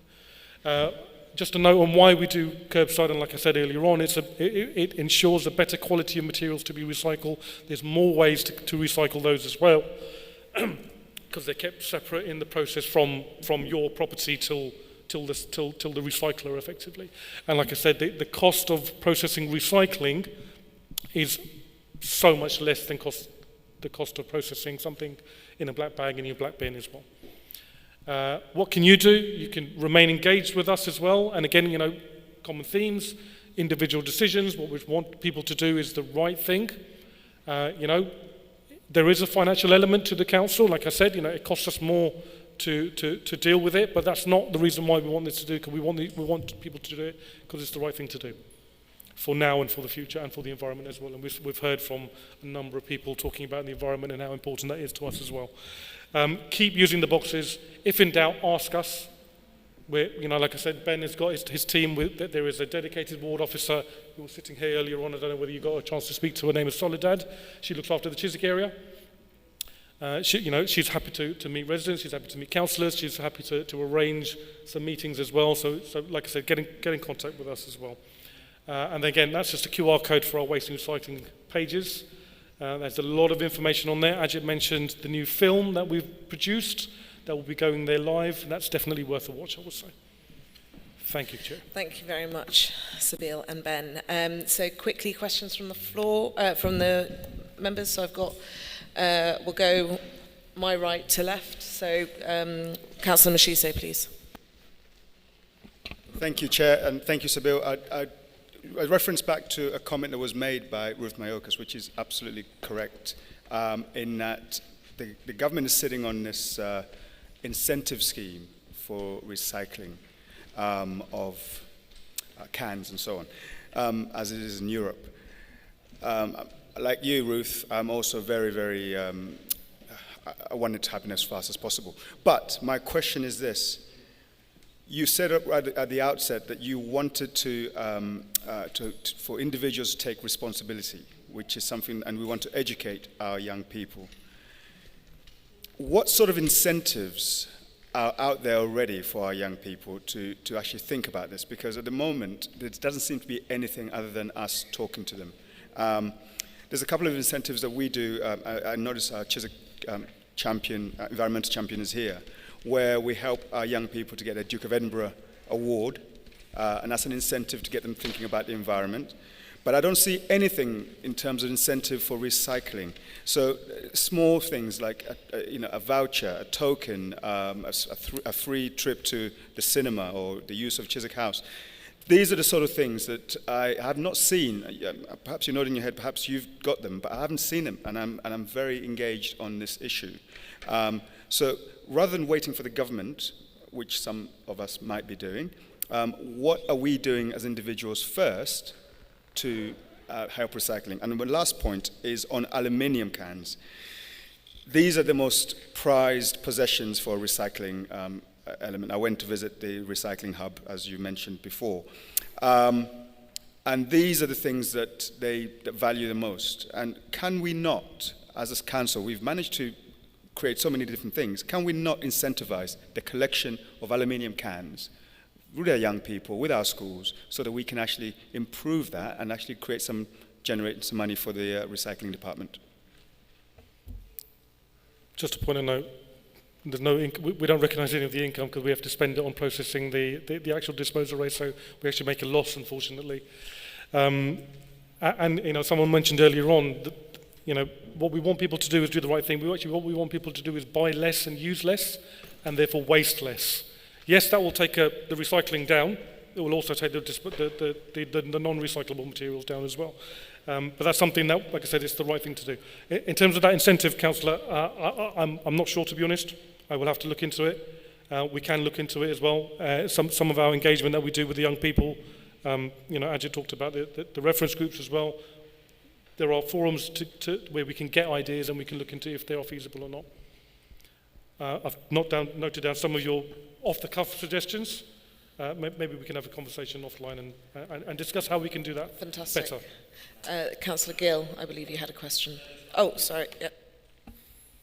So, part of our role is to engage with young people from primary school age right up to secondary school age. And one of the things that we have done in the past is to run art projects for schools related to waste and recycling. And pupils and students who won these competitions, what we have done is to actually reproduce their artwork and place them on some of our recycling vehicles as an indication to the pupils that we do recognize the fact that they are taking an interest, in what we do in terms of waste and recycling. I know we can better that, I know we can improve on that, but it is for us a starting point, being able to demonstrate to pupils in our borough that we do actually take their comments seriously, and we will continue to engage with them to sort of improve their knowledge and participation in issues around waste and recycling. So you will find some of those artworks on vehicles belonging to Hounslow Highways, the road sweepers and so on. These were produced by primary school. Fantastic. Thank you very much. I'm just very conscious of time. How many people here have questions for the open forum? 3. Okay. I'm just wondering if we could ask those questions quickly and then go back to councillors on this topic. So we had a question here for the public, and then we'll move on. I'm really sorry to interrupt this. I'm just very conscious of time. Thank you. Peter Everston, you said that the black bag is for strictly for items that are not recyclable. I'd just like to raise a query on that because Hounslow Council will only recycle rigid plastic. I've calculated that 80% of my black bag is the rest of the plastic. And that goes to incineration, you've told us. I'm very concerned about that because if supermarkets can recycle flimsy plastic, why can't Hounslow? I know it might need another bin and that's a cost, but could there not be places where we could deposit them and you use the same contractors that the supermarkets use, instead of us having to go to a supermarket, which I don't tend to use the big ones because I can't afford it. I go to ones that don't necessarily take flimsy plastic. The other point is, are you not concerned about the environmental effects of incinerating such a vast amount of flimsy plastic? Yeah, Sabine. Thank you, Chair. Thank you, sir, for the question. Yes, a comment was made earlier on that there are some government reforms that we're waiting on that will address some of that thinner or even thicker plastic recycling as well. At the moment, that can all be taken to Spaceway or Townmead Road for individual recycling if you chose to do that way. At the moment, our materials handling facility can't handle that particular type of plastic thinness, if that makes sense, because it will effectively just get stuck in the machine. That doesn't mean that we won't be able to look into investing into that to make that better as a better facility to be able to handle that. And actually, we might not be given a choice if it becomes legislation. Thank you very much. We go on to the next question. The gentleman at the back, Christopher. Yes. I know that with the recycling in the compounds, in a communal compound, we expect it to be done once a week. But sadly, in our compound, we often find that we miss a week. And then it's the plastic, which is a large bin, and 2 cardboard bins are overspilling onto the floor of the compound, yeah? And that's been reported 2 times in the last 6 weeks. Now, if it's once in a while, you would expect, you know, this to be the effect of what they're doing. I was just going to say, maybe I can ask one of the ward councillors to pick up on that item with you directly. There's one other thing. The green large plastic container is broken. So what does one do to get a new one? How do we order a new one? There's a form online, sir, where you can order a replacement or an additional one. Like I say, you just need to select which one you need, and a crew will come and deliver it to the property. And was there another question, I believe, here at the front? Oh, so there is a form online where you can request a new bin. Sorry, and then just here at the front, this lady at the front here, please. But do come to one of us in your ward and we'll help you.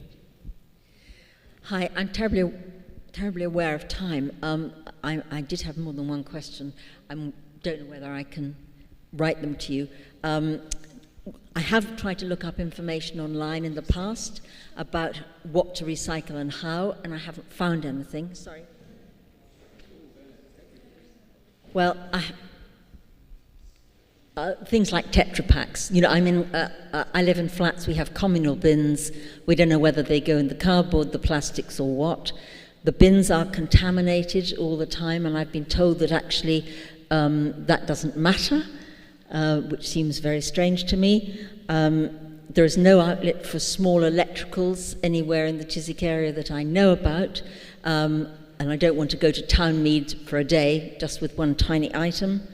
The bins are all overfilled, and manufacturers always say things are recyclable, but they don't tell you into what bins things go. And mainly plastic seems to be mostly misunderstood, because where I live they put in buckets and things, and no one seems to understand what you can and can't recycle when it comes to plastics. Madam, I think that might be quite property specific, so if we can get your address after we finish, we can have a look at it. We'll get your contact details as well, and we'll get in contact with you with the right money. Yep. Fantastic. Were there any other questions for the open forum? I know that Spiel had another couple of points to make on different items that had been raised during the meeting, but I know that there were meetings from members as well, questions from members as well. So I don't know if you'd like to wrap up some of those points. I will wrap up as quickly as I can. For Mr. Hearn, no Mo May, yes, I know that took a little bit of time getting round the borough. We've now cut all of the highway verges in the borough. We've considered No Mo May quite successful, although there have been some definite lessons that we will learn.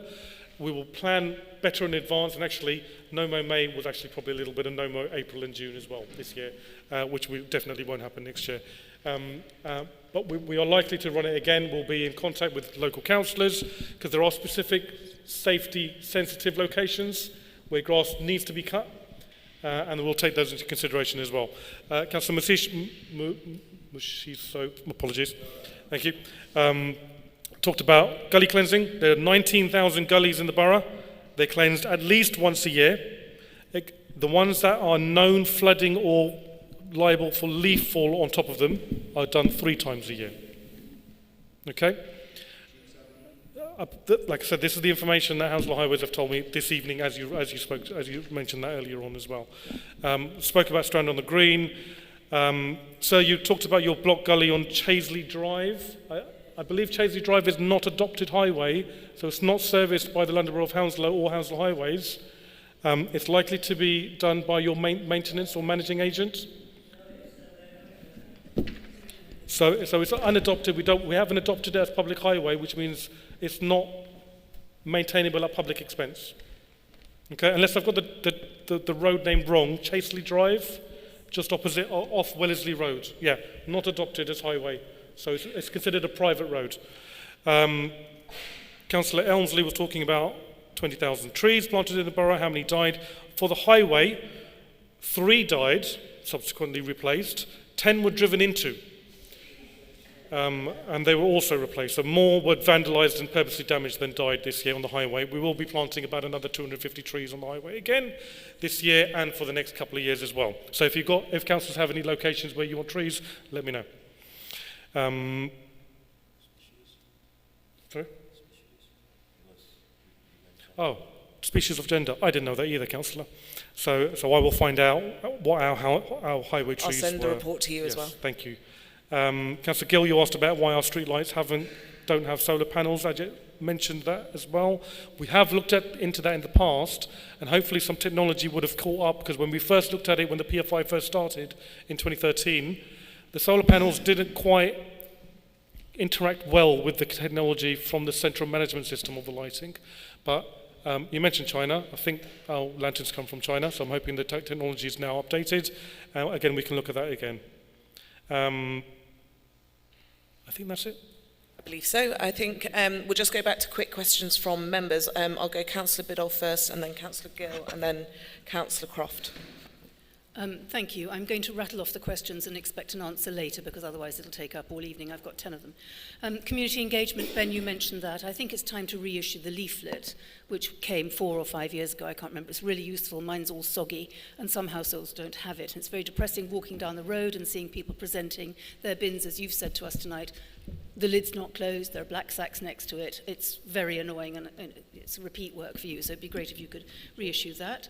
We had a meeting on Turnham Green Terrace with Solidad with some fantastic metal bins, and I suspect they were just too expensive to provide us for street furniture. Everybody's bothered about street furniture. And somebody mentioned in Hounslow Highways by email that you were going to review street furniture last year. I'm hoping that you might review it, because there's lots of redundant boxes, lots of redundant posts, which drive people crazy.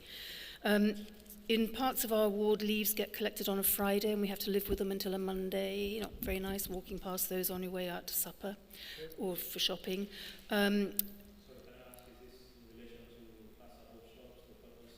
No, leaves, the green, yeah. The green ones. This is for the issue tracker, please, because we've been asking for a long time, and I know Sabine knows this question, and I'm sure there's going to be an answer at some point, but there's absolutely no need for councillors to get personal emails when they've recorded something on Fix My Street. We've all had the issue, the immediate responses, waste of somebody's time. People are very exercised about putting out their bins and then having passers-by chuck stuff in it, and then they're punished because they're not emptied. I don't know how you get round that. But it's... I don't think there is an obvious way, Councillor. We will look into it further, but it's again, individual decisions and individual choices. So they're, instead of putting their bin out on the pavement, they're putting them out just inside their property, and then they're not taken, they're not collected. That's not right, because because the policy says you place it on the edge of your property. Yes, Pope's Lane. I'll just tell you Pope's Lane. Accessible from the highway, and if some people haven't got a wider foot court, then we do allow it outside your gate as well. Yeah, but Pope's Lane, they've got a problem with that there, just so you know. Okay. I've made the point about Ryman's can do pens and bins, and soft plastics can be collected by supermarkets. I accept what you're saying, but if they've got a policy of collecting it, they've dealt with that issue, really, it seems to me. I'd like to talk to you about vapes afterwards. And on the incentives point, we haven't talked about weeds, but somebody suggested that if you offered householders an incentive, they might do the weeds outside their homes. And I don't know if that's a free year of garden waste, for example. And I will just put in a bid for Foam Stream, and just for you to look at that again. The inventor of Foam Stream lives in Chiswick, Gunnersbury Ward. As highways have tried Foam Stream in the past, it was good. It just requires the same amount of effort and manual labour as pulling it out manually. I'm just conscious we have 8 minutes. So I'm not asking for answers. Councillor Gill, can you do it in one? Yes, I'll try. Thank you, Sibyl and Ben. Just wanted to ask you about the clean-up after collections. We were promised that this was going to happen back in May 22, and then we were told May 23, but nothing's happening so far. Clean up after domestic waste collections, you mean? Yeah. So we are still working on it. We are still working on a strategy of how to improve street cleansing in general, of which that will cover that as well. Yeah. My next thing is about recycling for blocks. I have a complaint from various blocks that your vehicles are too large. Solidaire said it's too large to go down the road. You don't have smaller vehicles for narrow roads, so those people can't recycle. Okay, which I think that's your needs 1 to be minute. looked at. Councillor Croft. Yeah. Councillor Croft. Under a minute. Just lots of really good ideas coming out. I don't think Councillor Lambert, who's the cabinet member, was invited, and he would have been happy to come. So if you want him to come along in the future, I think he'd be more than happy to, because he's very proud of the achievements of the team in the area. My very quick question is, should we be encouraging residents to compost if they're able to, bearing in mind the food waste? Absolutely, yeah. I think the council offers a compost bin as well for residents. Do we still do that? I don't know. Yeah. No longer. Oh, there you go. Sorry, Mike. No longer. Unfortunately. Outdated information. Well, I have one at home. So any other questions, Councillor Emsley or Todd? Okay. Yes. Yes.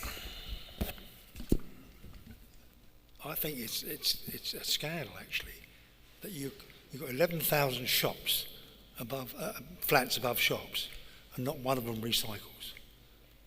I don't know how you can sit there and smile. Secondly, you haven't mentioned the other sting for us decent people, the outrageous charges for that brown box where you take my garden waste away and make an absolute fortune.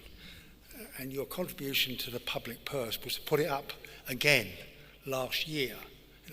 Can you justify putting it up when you make such a profit on it? So just quickly on that last point, Chair, Councillor Todd, thank you for the question. There's, like I said earlier on, there's no income or profit made by the waste recycling team. Any income we receive gets ploughed back into the service, either paying for the residual processing or improvements in another different service as well. I'm advised that particular unit, the soil recycling, does make a profit. If it makes profit, like I said, it will be paying for the crew to go and collect the garden waste as well. For flats above shops, I totally agree. It is something that we absolutely need to get a move on in terms of encouraging and providing that service for flats above shop residents. Thank you very much to you and your team for working through the heat and the rain that we've had recently. Yeah. It mustn't have been easy with the suits you've got to wear. So on that note, I'd like to thank you both for coming and for attending and for giving us a whistle-stop tour. So I've not been notified of any other urgent business. Therefore, please note the date of the next meeting as the 5th of December, where we'll be looking at businesses in Chiswick. Thank you all for your time and attention this evening at the meeting. And please fill out the feedback forms, and the meeting is now closed. Thank you.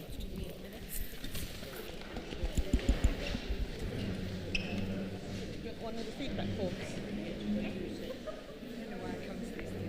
It's just a car market. Yeah. Yeah, I remember.